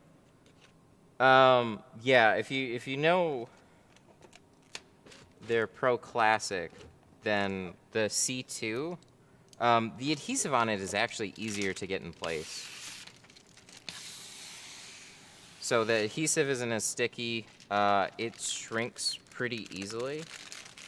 Similar thickness. It's really a good film.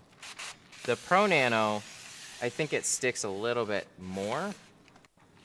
It can be kind of a pain sometimes on like hot days to get in place.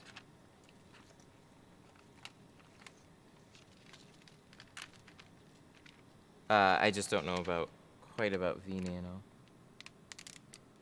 But I really, anytime I got to use the carbon, I really like the carbon. And the Pro Classic is also really good too. In terms of just like a very good daily driver film.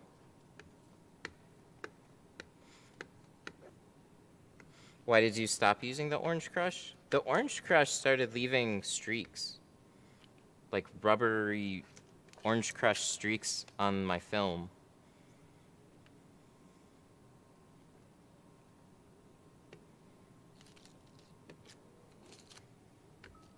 I don't understand how you don't crease the film. Well, we'll have like small folds that'll heat out, but the rest of it won't have creases in it.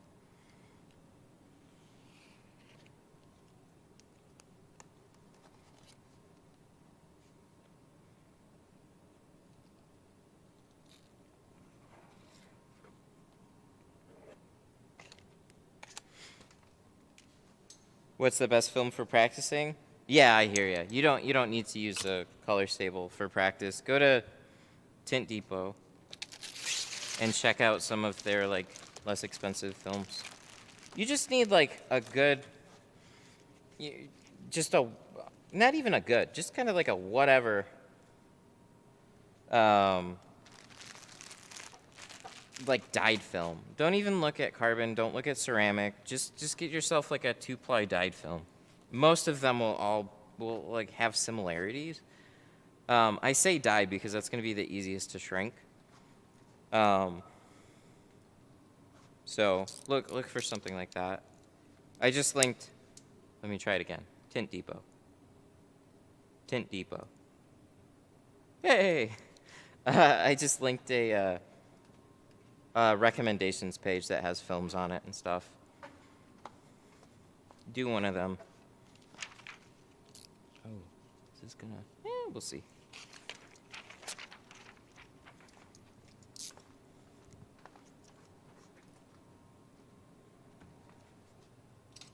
The red line? No, I wanted like. I tried the red line, and I was using. If you're just using it for installation, it'll probably last longer for you. But I nicked that thing so quick, and that was sad. I was very sad. So I have one that almost looks brand new, but I nicked the hell out of it super quick. I think it's a bit too hard. Dang. Stop shifting. Damn you. Just stay. Stay in one spot. There. This guy. This guy's usually good about it. Stay. There. That's locked in place. Now did it lock in place in the right place? I hope so. Kind of.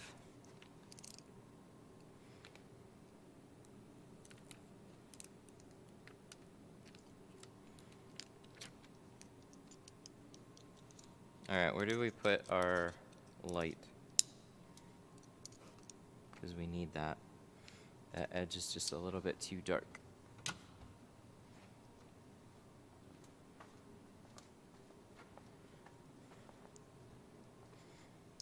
I found out Tint can give you paper cuts. Yes, it can. Get really fun paper cuts too. Ones that just, they sting a little bit, and then they just don't stop bleeding.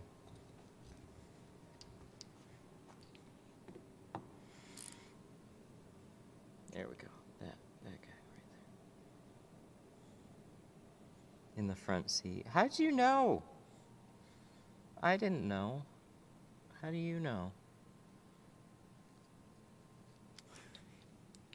You guys are better at keeping track of my stuff. You're hired.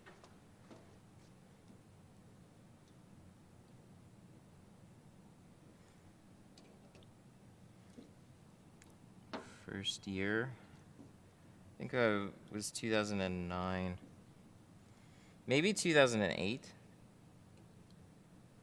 It was right in there. So I was a car detailer. and then I was learning like electronics and stuff. I did like some windshield replacements, door glass replacements, step bars. I was learning remote starters. And then LEDs started to become more of a thing, so like there was like car lighting and stuff. I was getting into all that type of stuff. That was all the way back in 2008, 2009.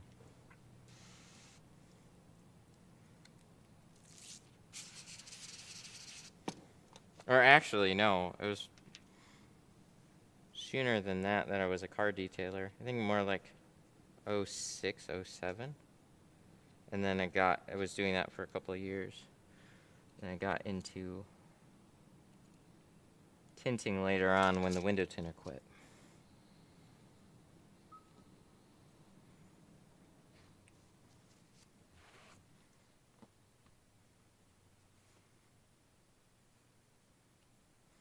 No, don't stick.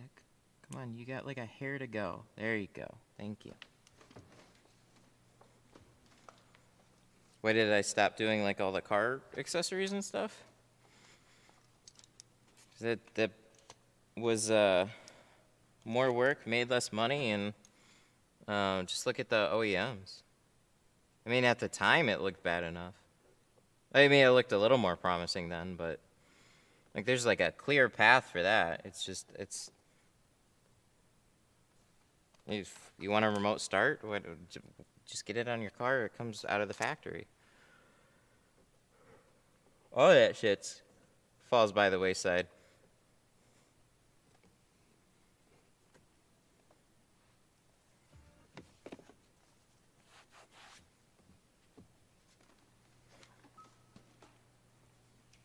So there's still like some money in it, but there's like, I don't know. It's only a matter of time.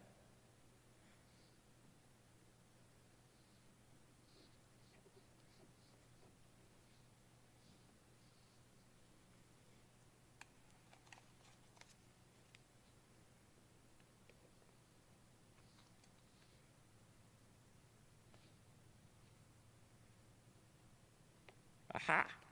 We got it. We got it, boys. The golf is definitely harder than this one.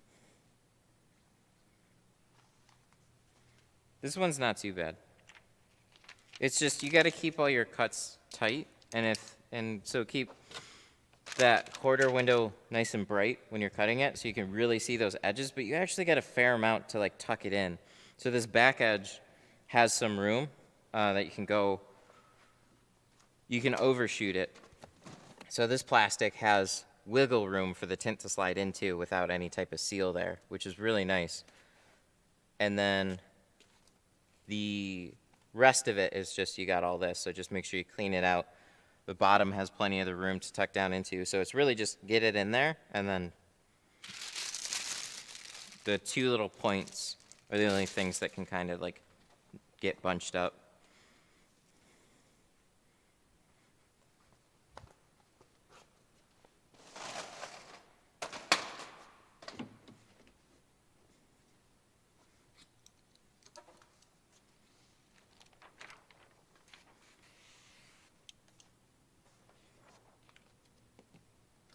There's a bunch of things that you can do, but what I like to do is pick a couple of things and try and do them really well. Opinion on plotters? No. Not today. We've talked about them too much lately.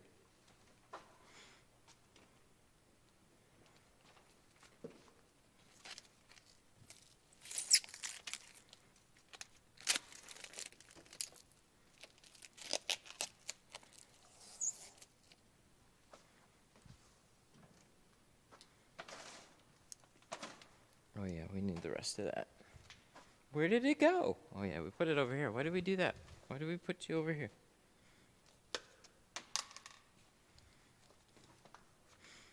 Someone isn't a fan.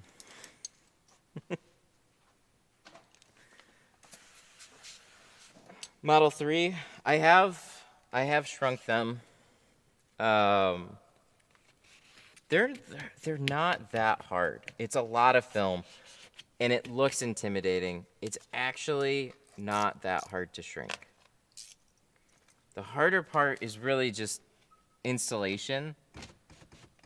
But people have them down pretty well now. They reverse roll the whole thing, and then they start at the bottom and work their way up to the top. And if you can put like a pole, a small like dowel rod in your reverse roll, that'll help a lot because it's heavy. The water weight starts really bending down the sides. I learned that the hard way. I had a full day, and then they booked also a Model 3. And I was like, fuck. Because I had like 5 other cars I had to get done that day. I was like, that's not great. So I had basically one shot with that back window. And it was early, and people are like, I hear top to bottom is good. Yeah, but that fucking sucked. Don't do it that way. GoPro.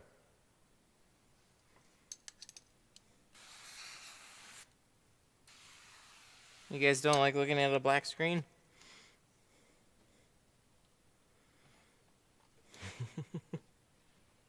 Thank you.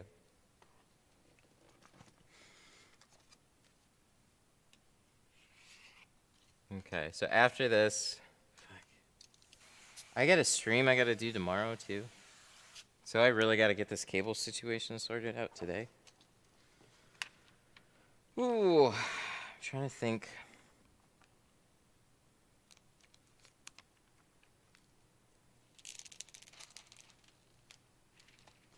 Thought I said a number. That's okay.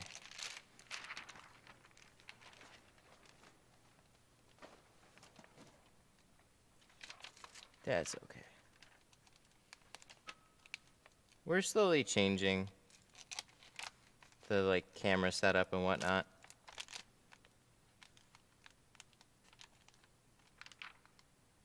How long have I been using a head cam? Fall of 2019. That's when I started live streaming on this channel with. Oh no. The radio. We gotta make sure we don't get demonetized. I started streaming, yeah, October 2019. I figured out something interesting with the GoPro, and I actually made it work. More recently, we put a wireless HDMI transmitter on it. Looks better. A little bit more stuff that we got to manage, but looks better.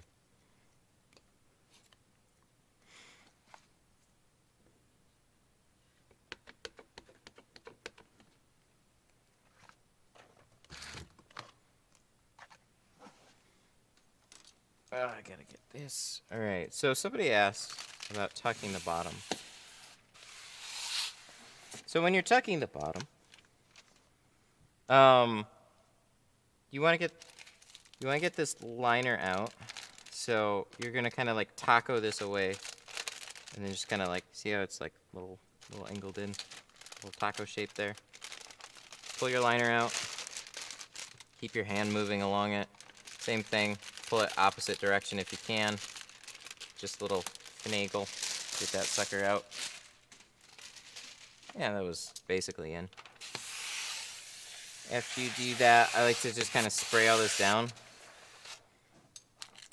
And then, so for the tucking part, it's where this handy little butter knife comes in.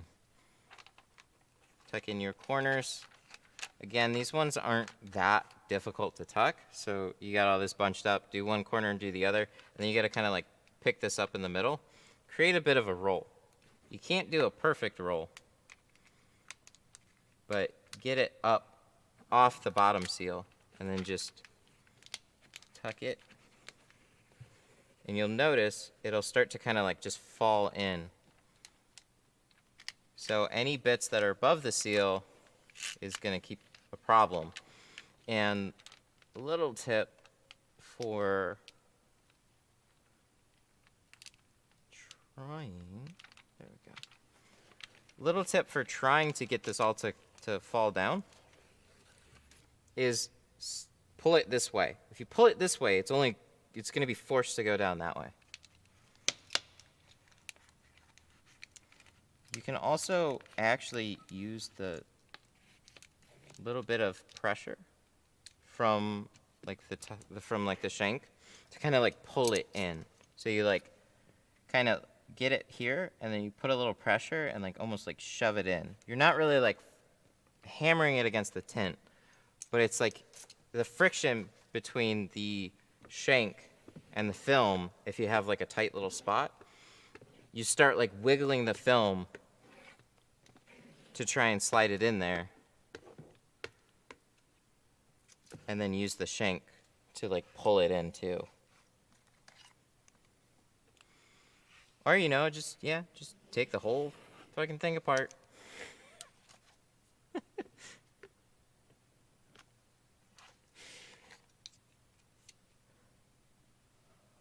You can just take it all apart. It's a different style. It's not what we're talking about. I have so much trash film from tucking fails. Yeah, I do too. It's all I knew. It's all I knew.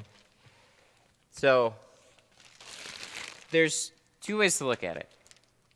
Pulling seals and bottom loading. That's one way to do it.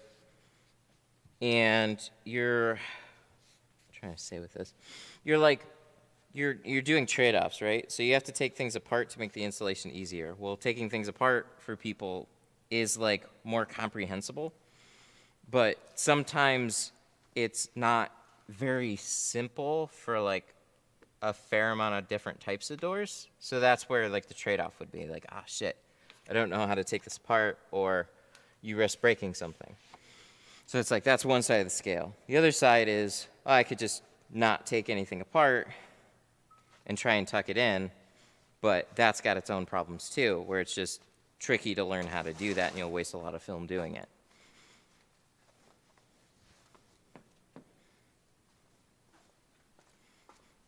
Okay, cool. So we have all the doors done, including the front quarters. We can turn this off. And then, yeah, she looks good. I hate that. Oh, we bottom loaded it. That's nice. Just got little bubble there. Easy to remove sweeps. That's a pretty broad statement, though. I'd say it's pretty easy to tuck in tint on a lot of domestic trucks and SUVs. There's just going to be certain ones that aren't as easy to remove, or you have more risk in breaking. And same thing for tucking, there's just ones that are going to be a lot more difficult.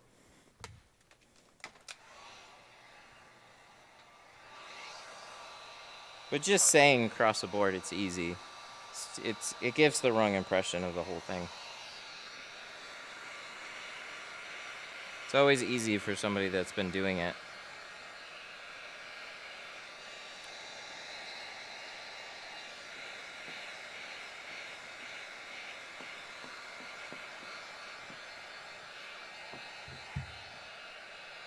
I try as much as I can to stay pretty realistic about all of it.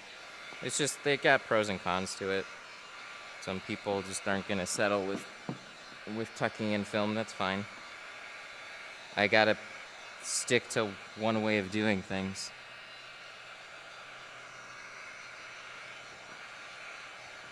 And that is just where I came from.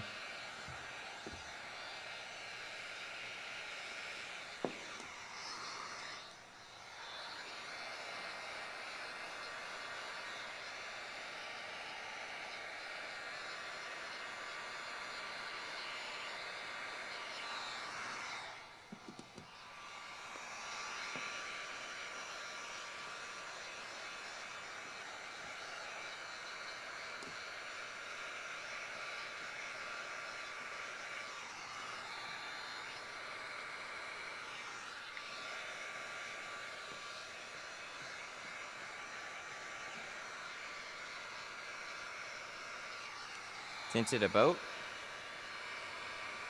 A couple. They got some funny windshields on them for sure. I'd say 450 and just bring some extra film. I have room for a boat, so it might be something I do here or there, but kind of want to look at the boat first.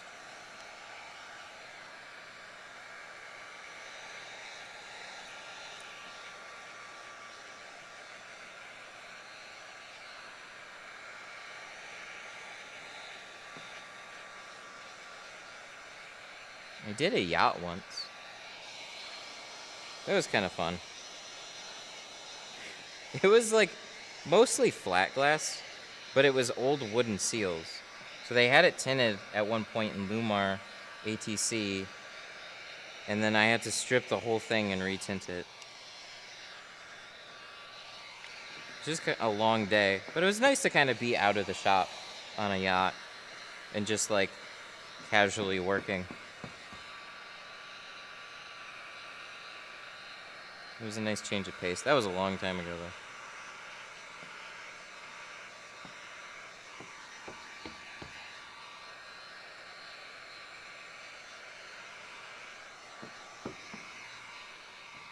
Alright, we gotta be careful right here. See that? We over curled it. It's well past the line, but it's gonna make my shrinking look weird if I'm not careful. See this? We melted right here, but our line's like way down here. So it's putting like this, a lot of this weird tension going this way. So I'm just gonna cut this off and then I'm gonna finish shrinking that.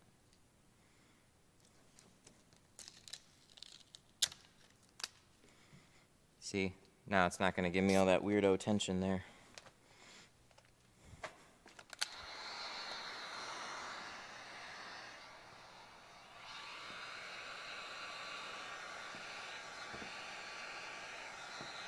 See?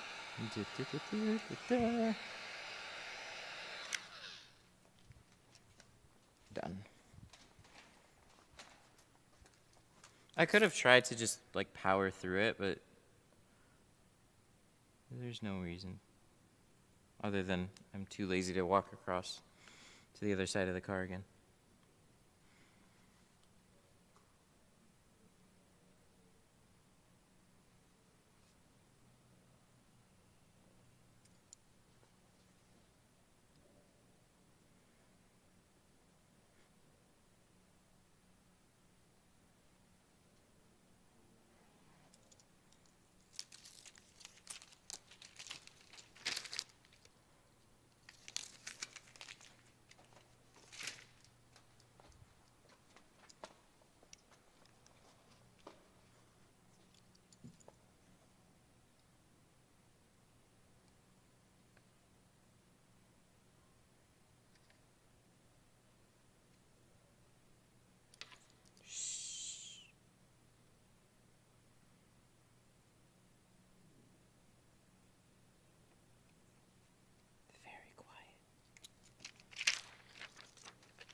It really is really quiet here.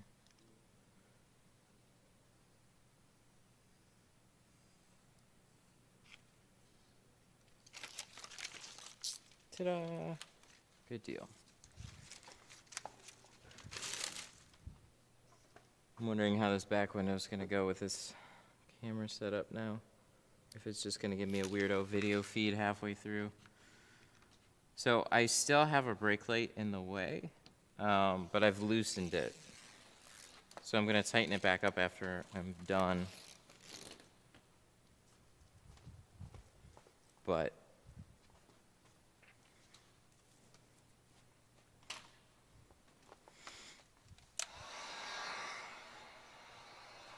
you need to order 10 of those glass aids? Well, you can find them at mytintstuff.com. Oh, it didn't pop up. My Tint Stuff. My Tint Stuff. Alright, we're gonna change that.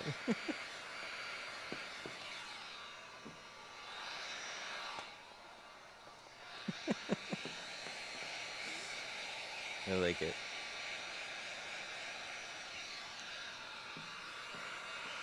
It worked, but it took like 3 tries to make it work.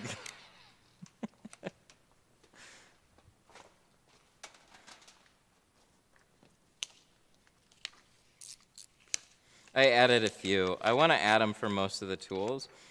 And what I think is just going to be funny is if I'm just not even thinking about it, and then it just like pops up a link here or there as I just like, then we take our shake, and then it like just boop pops up a link.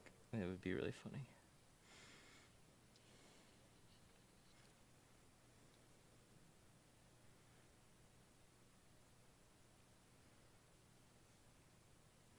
Glass 8 out of stock at Tint Depot. Yeah, they like to let me know when they're like down to like the last few rolls.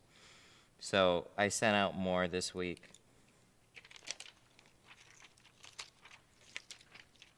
So they're getting it. It's definitely on my site. It's become such a thing.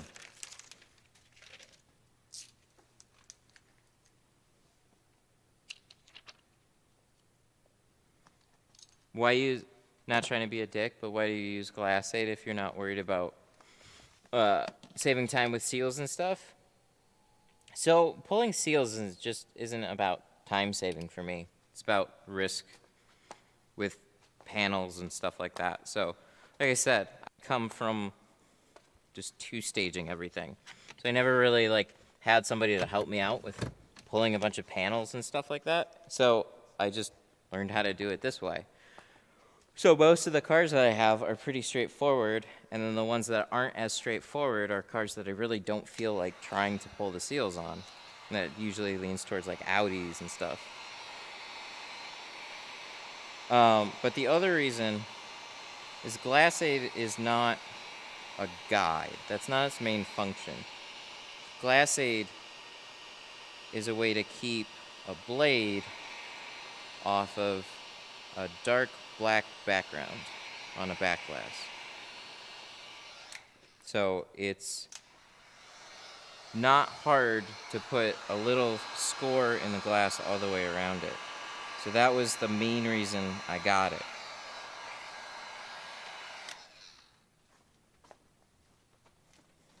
If you're mobile, you don't have glass boards, you just want to leave everything out in the car, that's what it's for.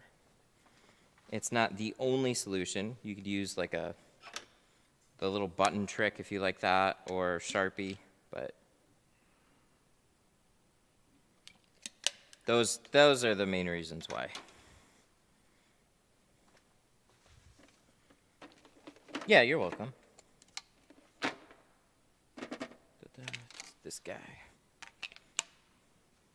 Yeah, because I like, my background is really like, get cars in, get them out, get them in, get them out, get them done. And I just hated that for a very long time.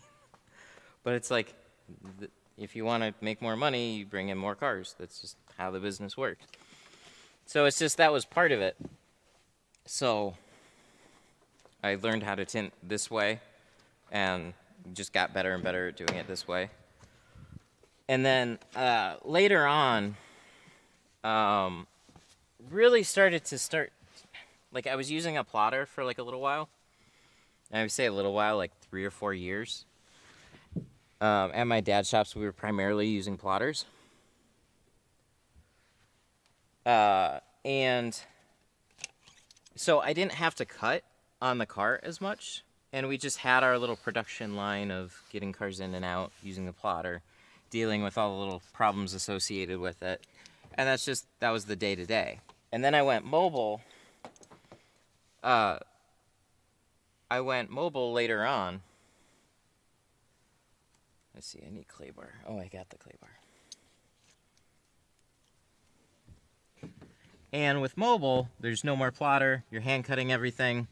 And in the places that I was hand cutting, you're talking about like audio shops and tight spaces and like not tint friendly places. So, fuck dude, I had metal cages full of dust on the sides of me and audio equipment. I didn't have any glass boards. So when I started the channel back up, I'm like, started to notice more scratches, but it was just kind of like a little light line all the way around the window was just kind of like, you know, it's usually okay, whatever. But when I started the channel back up, it's like, I can't fucking teach that. I can't teach that that's okay, and I don't like that. That's just kind of what people do.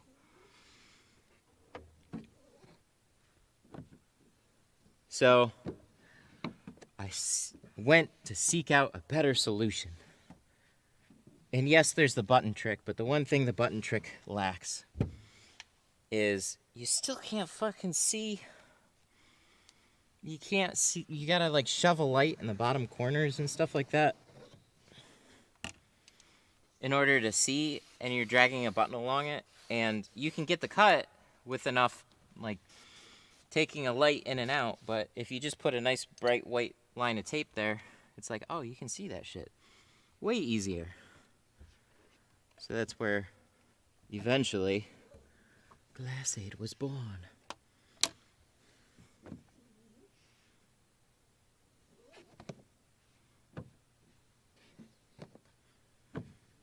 So it was a way for me to solve my own problems, and whoever wants to use it. I didn't even know if it was that great of a solution for everybody, and it's still not for everybody. But if you tint like me, then you see at least a decent place for it, whether you use it or not. Some of my streams were all done at that mobile place too. Still tint there, still put it on everything. All right, big headset, back glass. They don't mix as well. Audi A8 with seals all around the side windows. Any advice? A8. Oh yeah. I was thinking R8 for a second. No, the A8. Yeah, they're just tighter seals. That's on my list of cars that are a little bit more difficult to do and aren't necessarily very fun.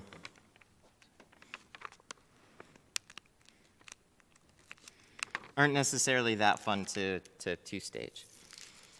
So, I will still deal with it and get it tinted. But they're just tighter cars.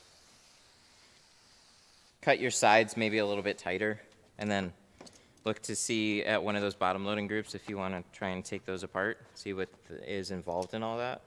That's the only other solution there.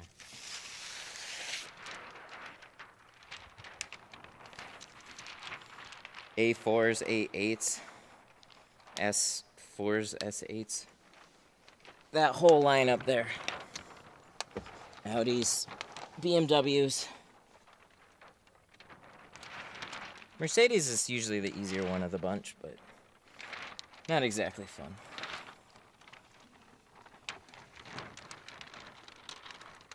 Okay, so we still have the brake light in the way, so what are we gonna do? What do we do? How do we get the tint? The brake light's in the way. The gasket is riveted to the door? What? Okay, explain that to me, you bitches. Do you guys unrivet them? Or do you two-stage? What do you do? Huh? That's what I'm talking about. What the fuck?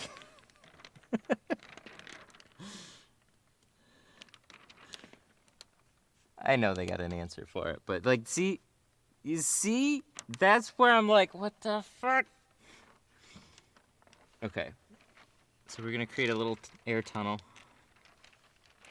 Fold this like that, so it's nice and smooth, and we're just gonna wiggle it out. Two-stage, but it sucks. I love you guys. Yep, that's what I do.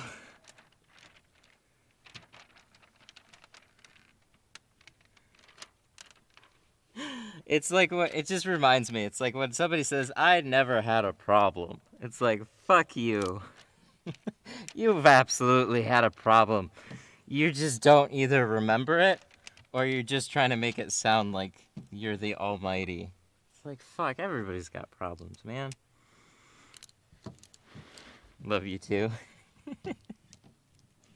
So it's like, I only hear in Microsoft Sam voice here. So it's like everything's monotone. So it's like when I get people asking me about two-stage, it's like, why don't you two-stage? Why don't you two-stage? It's like, or why don't you bottom load? So it's like, it's something I hear quite a bit. But I like both of these perspectives. It's like, okay, well, it's not all sunshine and rainbows on either camp.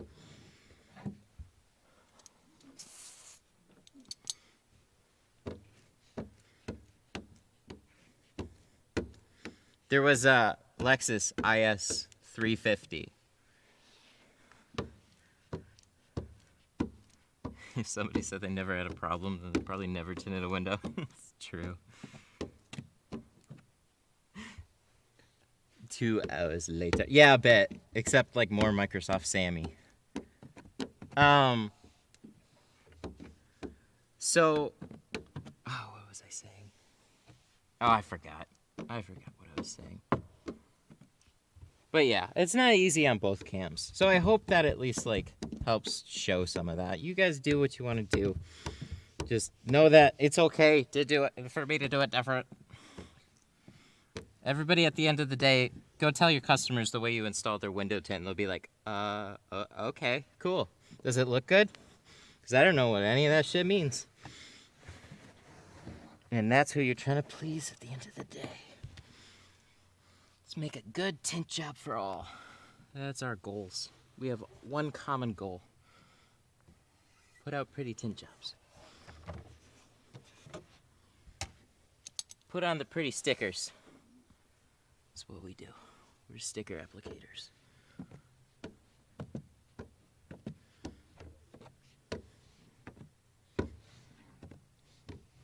But we're the best sticker applicators.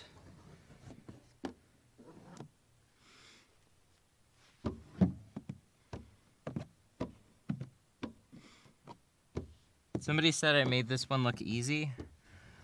This one wasn't too bad. I've done similar things on the Impalas with less success, but I still do them that way on the Impala. The Impalas come down farther, but this one, it just kind of like rolled and went up there, so that's how I would handle that. I didn't reverse roll it because that.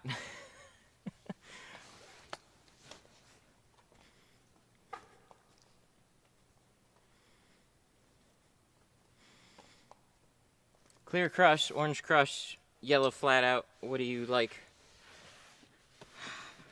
I don't want to say the clear crush. I don't think the clear crush is. But man, it is seemed to have solved a good issue for me. I think it has to do with just the way I was tinting it in wintertime. Where's my... I know I had it in there. It's in there somewhere. So it mostly solved an issue that I had in wintertime, I think. Salty vehicles. I don't wash cars when I pull them in. That's not here. Here I could do it. But elsewhere.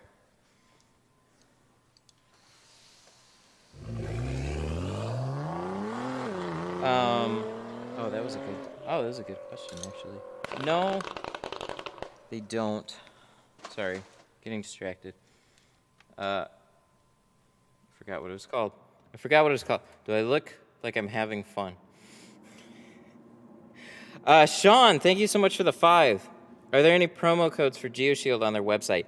No, none that I know of. You could try hitting them up and see. But no, there's no promo codes for any GeoShield that I know of.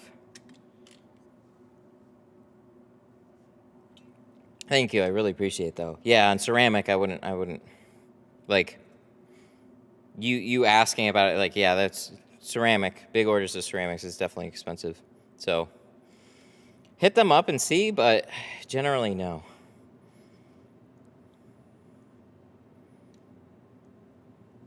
Okay, what was that? Orange Crush? Yeah. Okay, we'll get back to that one.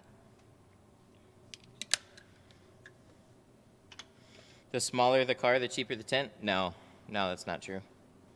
It can, some places charge a little bit like that, but generally speaking, no. Small cars can have just as many windows and sometimes even more glass, like a Honda Fit. Small car, a lot more glass.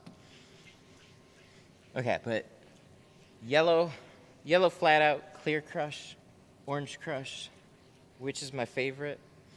I think right now I like the clear crush, not because it's softer, but because the material that's in it, like it's just more silicone?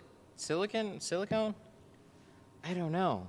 It slides really well, and I'm not worried about putting a scratch in the glass. The flat out is a harder squeegee and really good at pushing water out, and it slides pretty well, but I was getting like the occasional scratch in the wintertime. And I think it just might be from one, the salt, and two, the cold. Those things together just might have started causing scratches, because like up here, it gets really cold.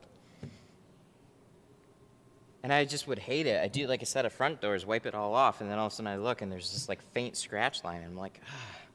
And then it would happen again. Then it would happen again. So it's like, it wasn't super often, but it was still happening. And then I switched to the Orange Crush, and then the Orange Crush started leaving, it was good at first, and then started leaving marks in the on the film. You could wipe them off, but they're like rubber streaks. And that kind of worried me too, because it looked like you were scratching it, but it would wipe off, and then it would take some time to like make sure that they were all wiped off. Beautiful. So then we finally tried the Clear Crush, and it seems to have filled this little niche right now. It works fine in the cold. We'll see as things get warmer.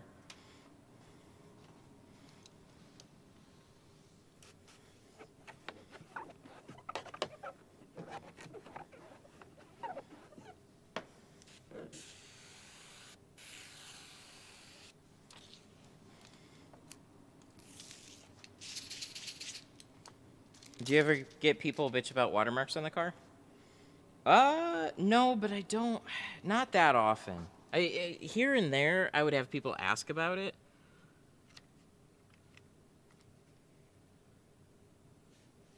I'll give one to plotters for that one. You could plot patterns and not leave any streaks on the outside. That was a little selling point for a plotter too. But no, it's just how it is. But one thing that I would do, I wouldn't wash the car unless, the only thing that freaked me out about washing a car is like if you're not a detailer, you might just think washing any cars now is perfectly fine, but if you don't know what you're doing, you're creating little swirls in the paint. For most people, it's fine because they're not detailers with ceramic coatings and all that kinds of stuff. But for like people that have actually had their cars like professionally detailed and are really picky about the paint, then like I would just take a pressure washer and then just like spray off the outside of the car and then let it air dry or something. That way you're not leaving like the soap behind. So we might end up, I should see if he wants it with this one. But it's a wet application. Stuff is gonna get wet. But those are something that you could do after the fact. Because I tinted for a very picky detailer on a Civic hatch. He's a nice guy. He's just like, dude, he goes like to extreme lengths to make sure that paint is polished and stuff like that. So it's like, you know, he's taking a rag over it or a towel to like dry it or wipe stuff off is like taking sandpaper to it in their mind. So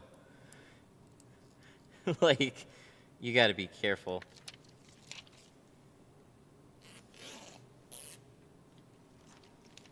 Just go watch Chicago Auto Pro's video on like taking a car through a car wash. They have an awesome channel.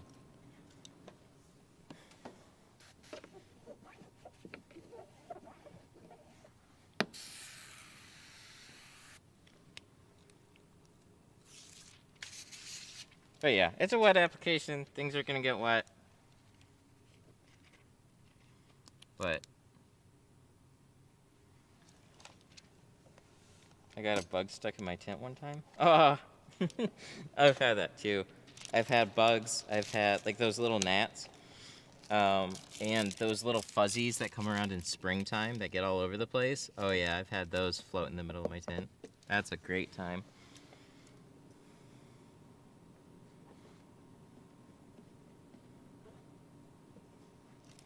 Poor little dude.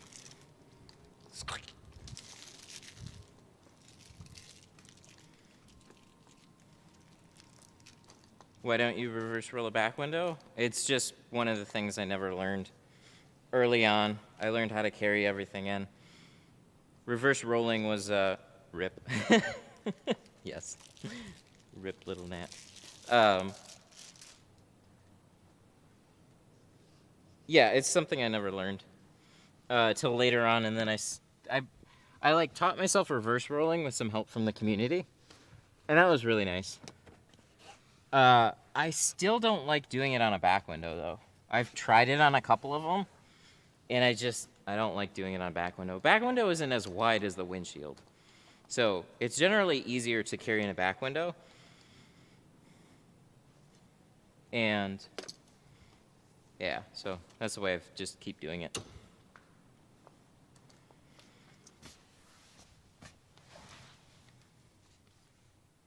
Look at this. What the fuck? Is there a spider in here? Oh shit, there's a spider in here. What is this? There's a fucking line right here. Am I gonna get attacked? I've never seen that before. Put a towel down, tint a whole back window, and then all of a sudden I have a fucking web line? Little Spider-Man thing? Oh shit, he's gonna get me, boys. He's gonna get me. Spider in tint. It's extra annoying because I have to actually pull this down and tighten up these bolts. So that's like, I'm not done. I'm not done with this back window. So I don't know if he's stuck in my towel or if he's hanging out in the headliner. This could be the last stream. Alrighty. Oh, let's pull these off.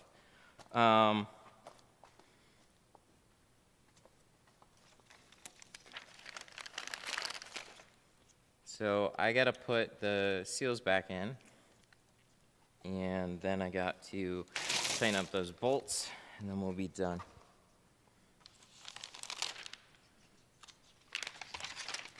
Could you put a film on the outside to protect the glass? Yeah, but it's not super common.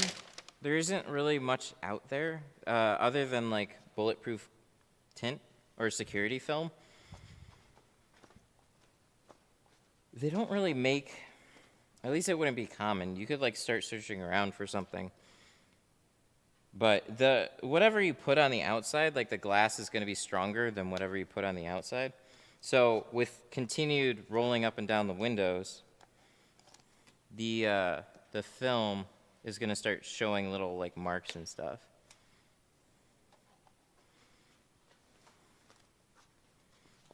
How much do you think it would cost for a 1991 Civic?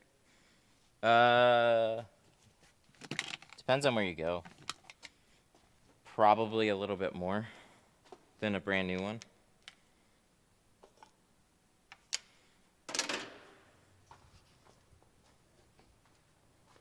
I got some dirt up here. Fuck, really? Oh. Dang it.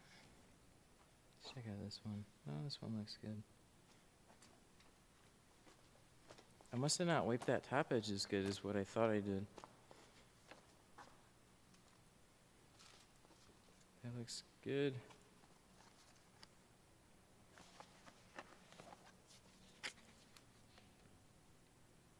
$100 for front doors on a Blazer. We got a couple little air spots there. We gotta make sure out before those dry. Dang it.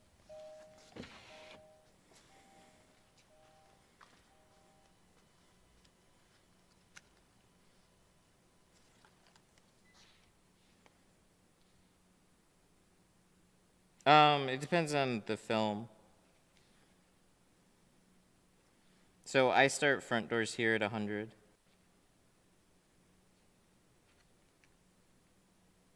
I should start saying it's more than the film, but yeah, like if you're getting a better film too. There we go. Just got this little bit of air that I didn't get out that I want to make sure is out before that dries.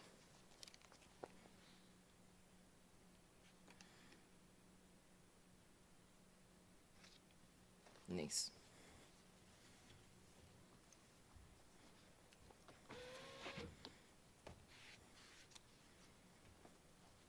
Oh, that sucks. Got a new K5 and got a rock chip in the windshield. I had my Explorer for 2 weeks and I got a rock chip in the windshield. Fuck. I gotta redo this. Rip. I just got some speckles up in the top.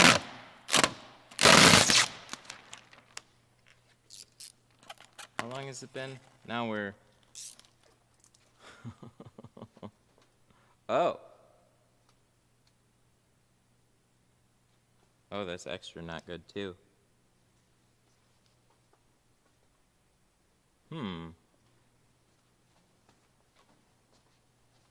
Uh-oh. 2. 1. Something's going on with this thing now too. Alright. Sorry.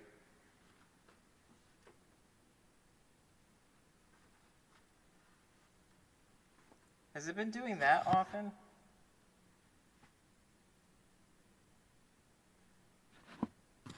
Sorry, the mic's here. Has it been messing up often, the video feed? Because I just looked at it and it was going like haywire. That's not great.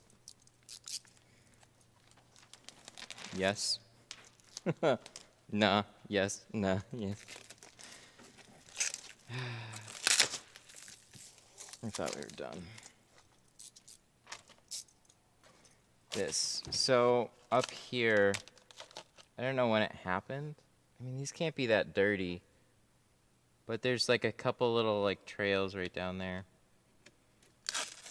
So, rip. Rip before it gets worse. Because that's going to dry out. That's not going to look nice. We don't want that. So, sorry on the camera. I thought we were pretty much done. So, no GoPro for the rest. We just got to touch up this window. Put some stuff back in. You guys can at least hear me though. See me a little bit.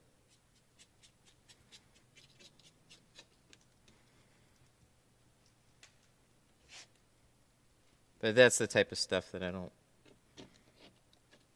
That's the type of stuff I wouldn't have had time to fix. And then you just ship it out the door. But then creates more problems down the road.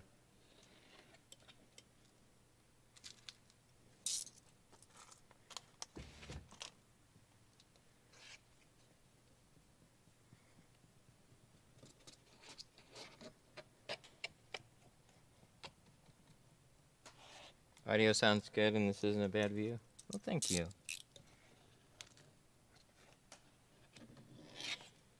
least we got some backups. I was going to use those more. I still want to. This is like an ever-evolving thing, though. I wonder where those came from. So, I'm pretty sure I wiped off the top edge, but I have to go back through the footage. It basically just looked like I had some stuff over the top edge. Trail down.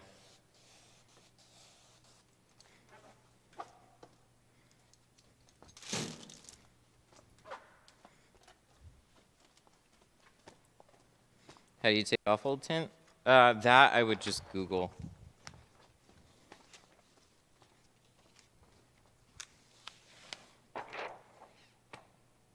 Might have been no clay bar.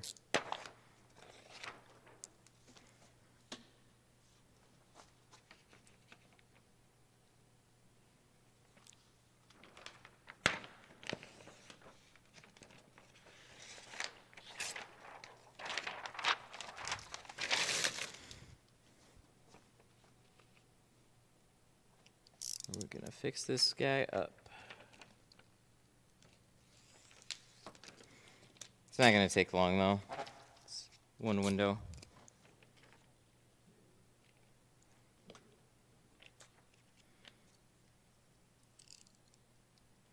I just didn't catch it in time. That's why we wipe it down. Check it out.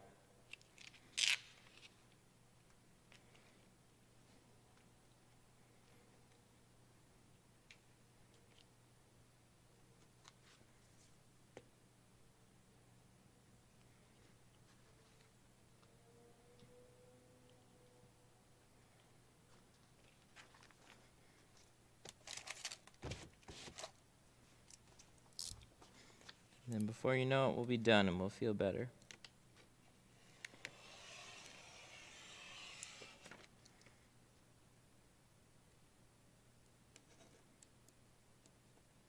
Shipping to France? I don't know.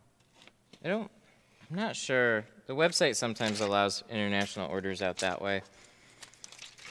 I don't have like a list of countries though. It's just kind of like I set up general international shipping, and it's honestly not the best. International is like through USPS is really slow, but it's the most affordable that I got. So it's like people tell me that it's either too expensive, or then they order and then they're like, hey, it's been like 3 weeks and I still haven't got it. And I'm like, I sent it. I paid for it. There's a lot of stuff with like international shipping.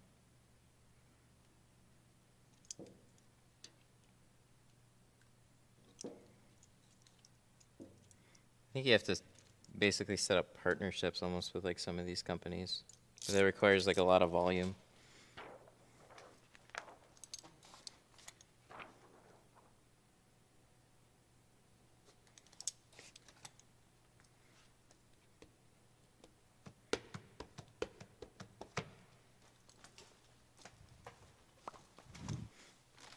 All right.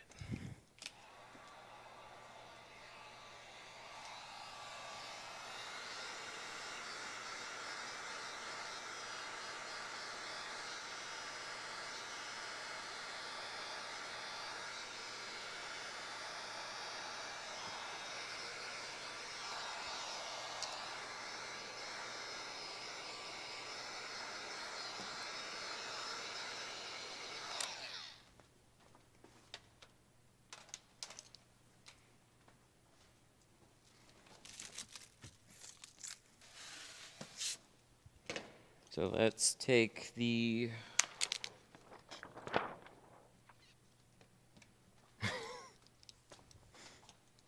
can't get over that spider in the back. Well, dang it, I forgot about the spider in the back. Now I remember it.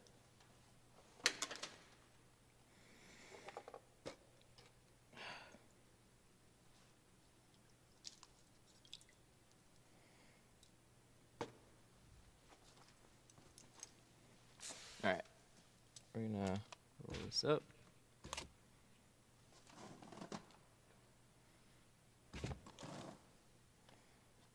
Try the same thing. Make sure there's no glue, because now you'd have the risk of like adhesive being left behind in like a sneaky spot, right?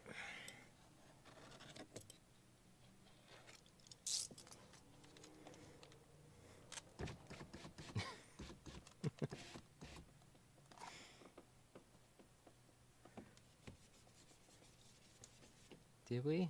It looks pretty clean to me. Something got left up there. Or trailed in from when we sprayed it. I don't know.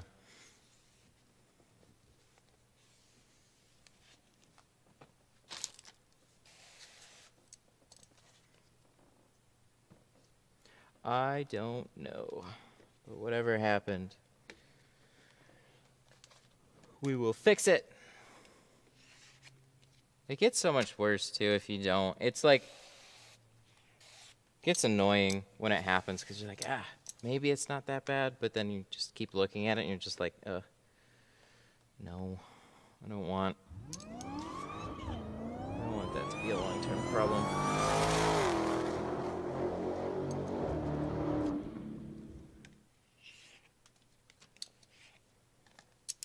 Hey, thank you. Who is that? John with the 5. Tinted Malibu this morning. Wish all cars could be like that. Same here. I got one coming in 12 o'clock on Wednesday. It's a good day when you have only Malibus. Things are good. Just feel a little behind right now with this one. But we have the time. Just between the like technical difficulties at the beginning, and then we've had to redo a couple of windows on this one. We still have to put back the brake light, which isn't going to take long, but it's another thing.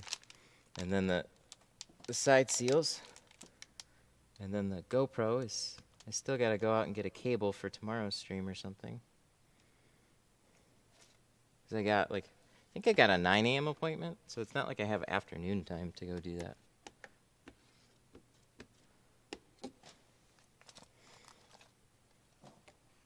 I just had some dirt on the top edge of this one. I don't even know why. I just did.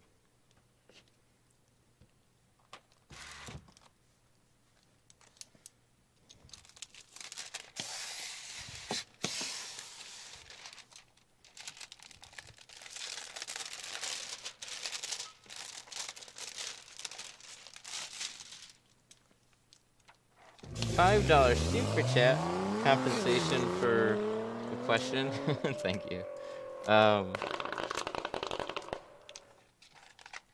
I keep getting small fingers that can't be heated out. I'm using Walmart film. So that tells me a couple things. Walmart film means you're pretty new. And then fingers that you can't heat out is another sign. So you have to shrink it more before you install it. You'll have a harder time taking care of any little fingers after the tint's already on the inside of the glass, but you got to shrink it more before you install it. So any fingers that pop up are an indication that you actually didn't shrink the film enough.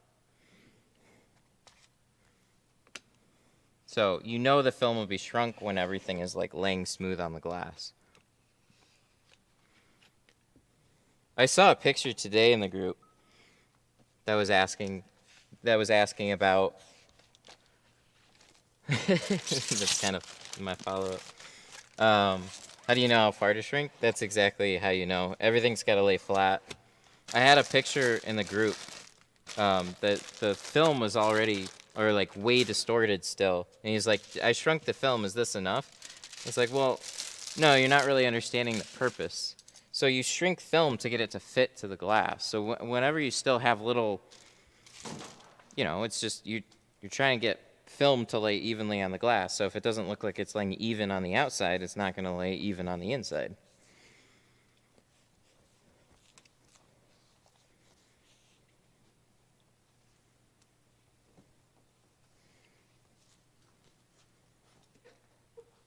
So whatever fingers you have on the outside, they have a better chance of sticking to the inside, but you have a soapy solution, so it's just you want to try and make everything as smooth as you possibly can.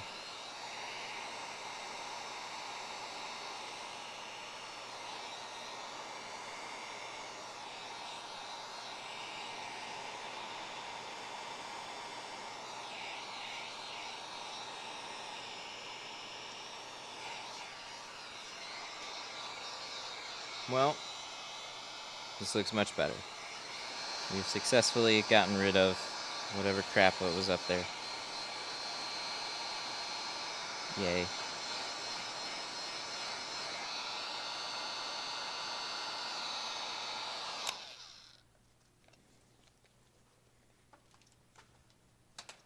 Nick, thank you for the 5. I appreciate that. Hope I answered most of your question. Yeah, it's a really common thing when you're starting out. Like, and I don't think people really understand why they're even shrinking, because I get the question too a lot that says, you know, do I need to shrink the windows? Well, then you have it mixed with guys that are like, I don't shrink any door windows, I just bottom load. So it's like there's this big mix amount of information that's out there. People don't really understand why they're doing what they're doing. So do you have to shrink everything? No, but should you? I do. That doesn't mean you have to, but the whole reason is most windows have a curvature to them. This makes my glasses heavy. Most windows have a curvature to them. So getting the film to spread out evenly will help everything look okay. And as long as you can do that, it'll be fine.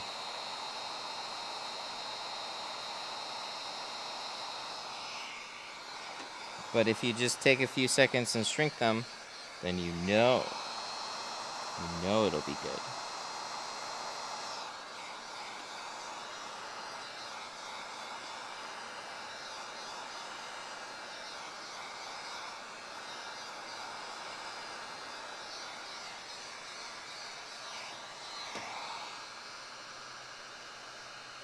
There we go. Gotta wait for this guy to heat out.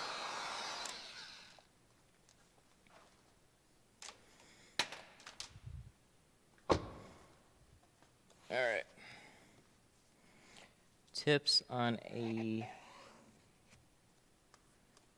a back window when the bottom is really tight. Ooh, it's tough. Best I can tell you is try and cut that bottom edge as tight as you can. Alright, how did we do this? We've done this before. We gotta get this back in here.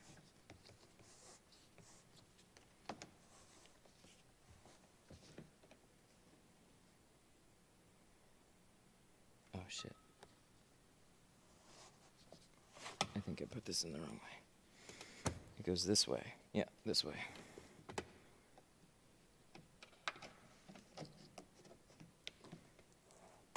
I had an easier time doing this on the other side.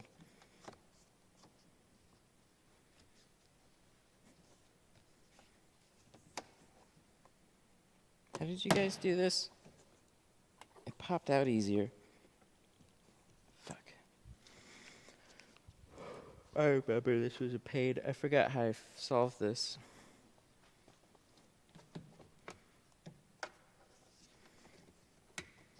This is also why you can see I don't necessarily pull every front panel.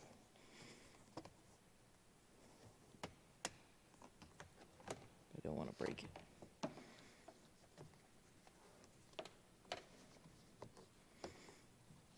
Because it's got this little front bit. Shit.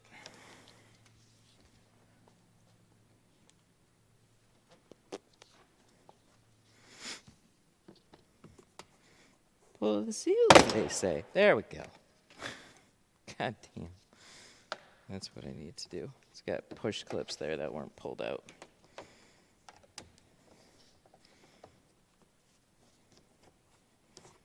Those are some really stuck in there. Push clips, though. Yep. Green clips. Okay, I'm going to remember that. I thought it was screwed in there.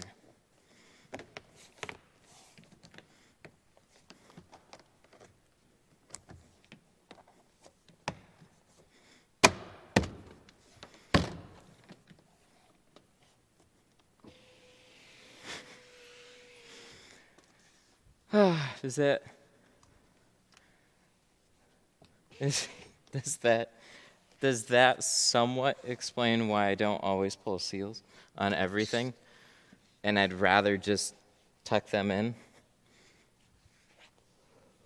for situations like that? So everything's fine. On these, I guess there's green push clips that are around there too, so you can pop all those out, but you really got to yank on it to pull them out.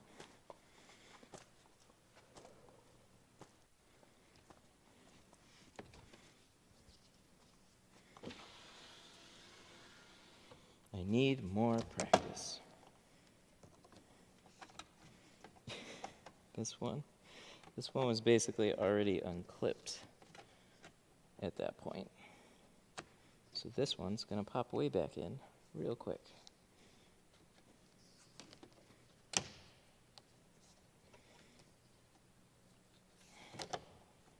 Come on. There we go. Let me push this up, over.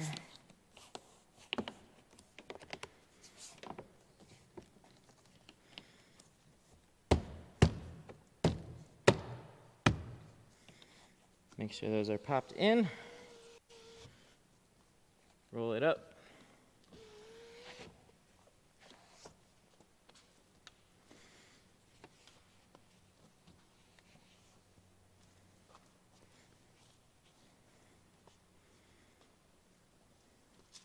Two.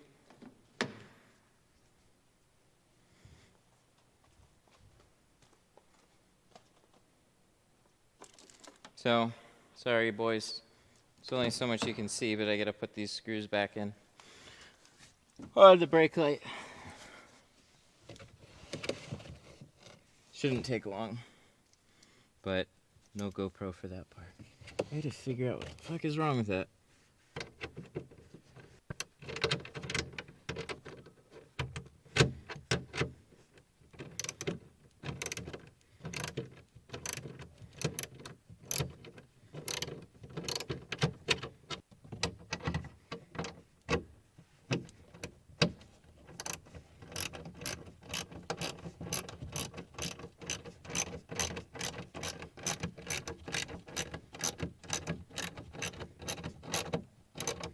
Yay! Almost there.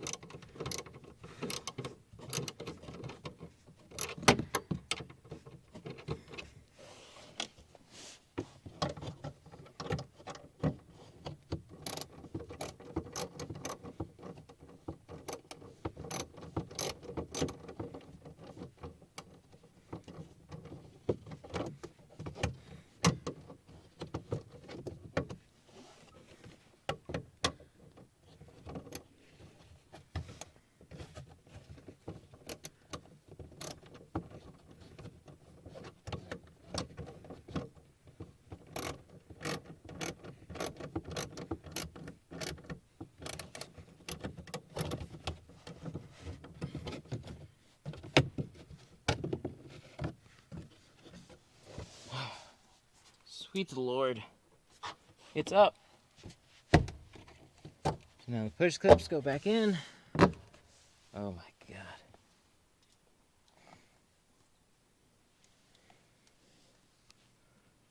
That's fun.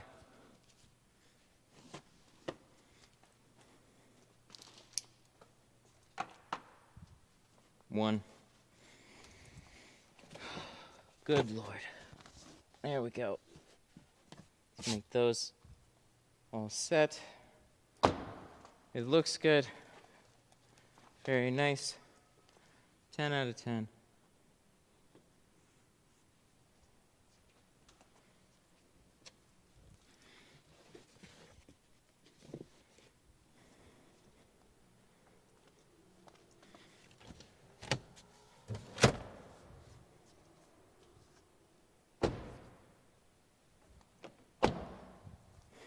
Good job.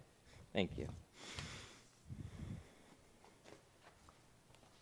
Sometimes it's just how it goes. So it wasn't anything major. No major issues. Just a lot of little ones today. On like, you know, we had a little extra dirt up there, so we redid that window. Technical issues combined with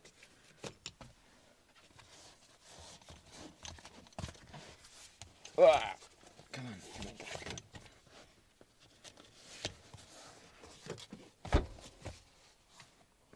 Combined with all the extra little bits. Took this car to 3 hours. Well, it's not bad actually. I say up to 3 hours. So that's still in my time frame.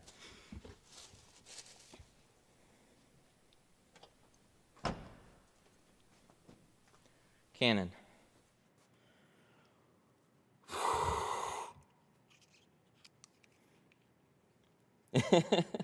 Oh, that was whoa, whoa, whoa, a seal pull? I know, it's rare for me. There was just like when we did the first one of these, there were people talking about electrical issues, so I did it to be extra sure. It wasn't to bottom load. But guys, I gotta deliver this one, so we're gonna go ahead and end things. Plus, we'll be back tomorrow. I gotta figure out why that cable. I gotta see if I can get a small cable really quickly. That's not fun. I know I got some extras. I just gotta go find them. All right, so we're going to give out some shout-outs really quick, some super chats. Big shout-out to Daniel, Jose, Washington, Warren, Sean, John, and Nick for all the super chats. Considering 4 quarter panels, I say that's not bad. No, it really wasn't that bad, but it's just like when I start pushing it to 3 hours and like making some mistakes, I feel like I'm way behind because I usually would like to get something done like this in a couple hours. So, but you know, front quarters, like, and the extra things I have to get put together, we just made some mistakes too. So I'm a little exhausted from it. But my coffee's still warm, so that's good. I got a thermos that actually keeps it warm. Alrighty, so I will see you guys tomorrow then. Tomorrow at probably 12. I have a 9 a.m. and a 12 o'clock, but we'll probably do the 12 o'clock. So I will see you guys tomorrow. Thank you for hanging out. Much appreciated. Goodbye.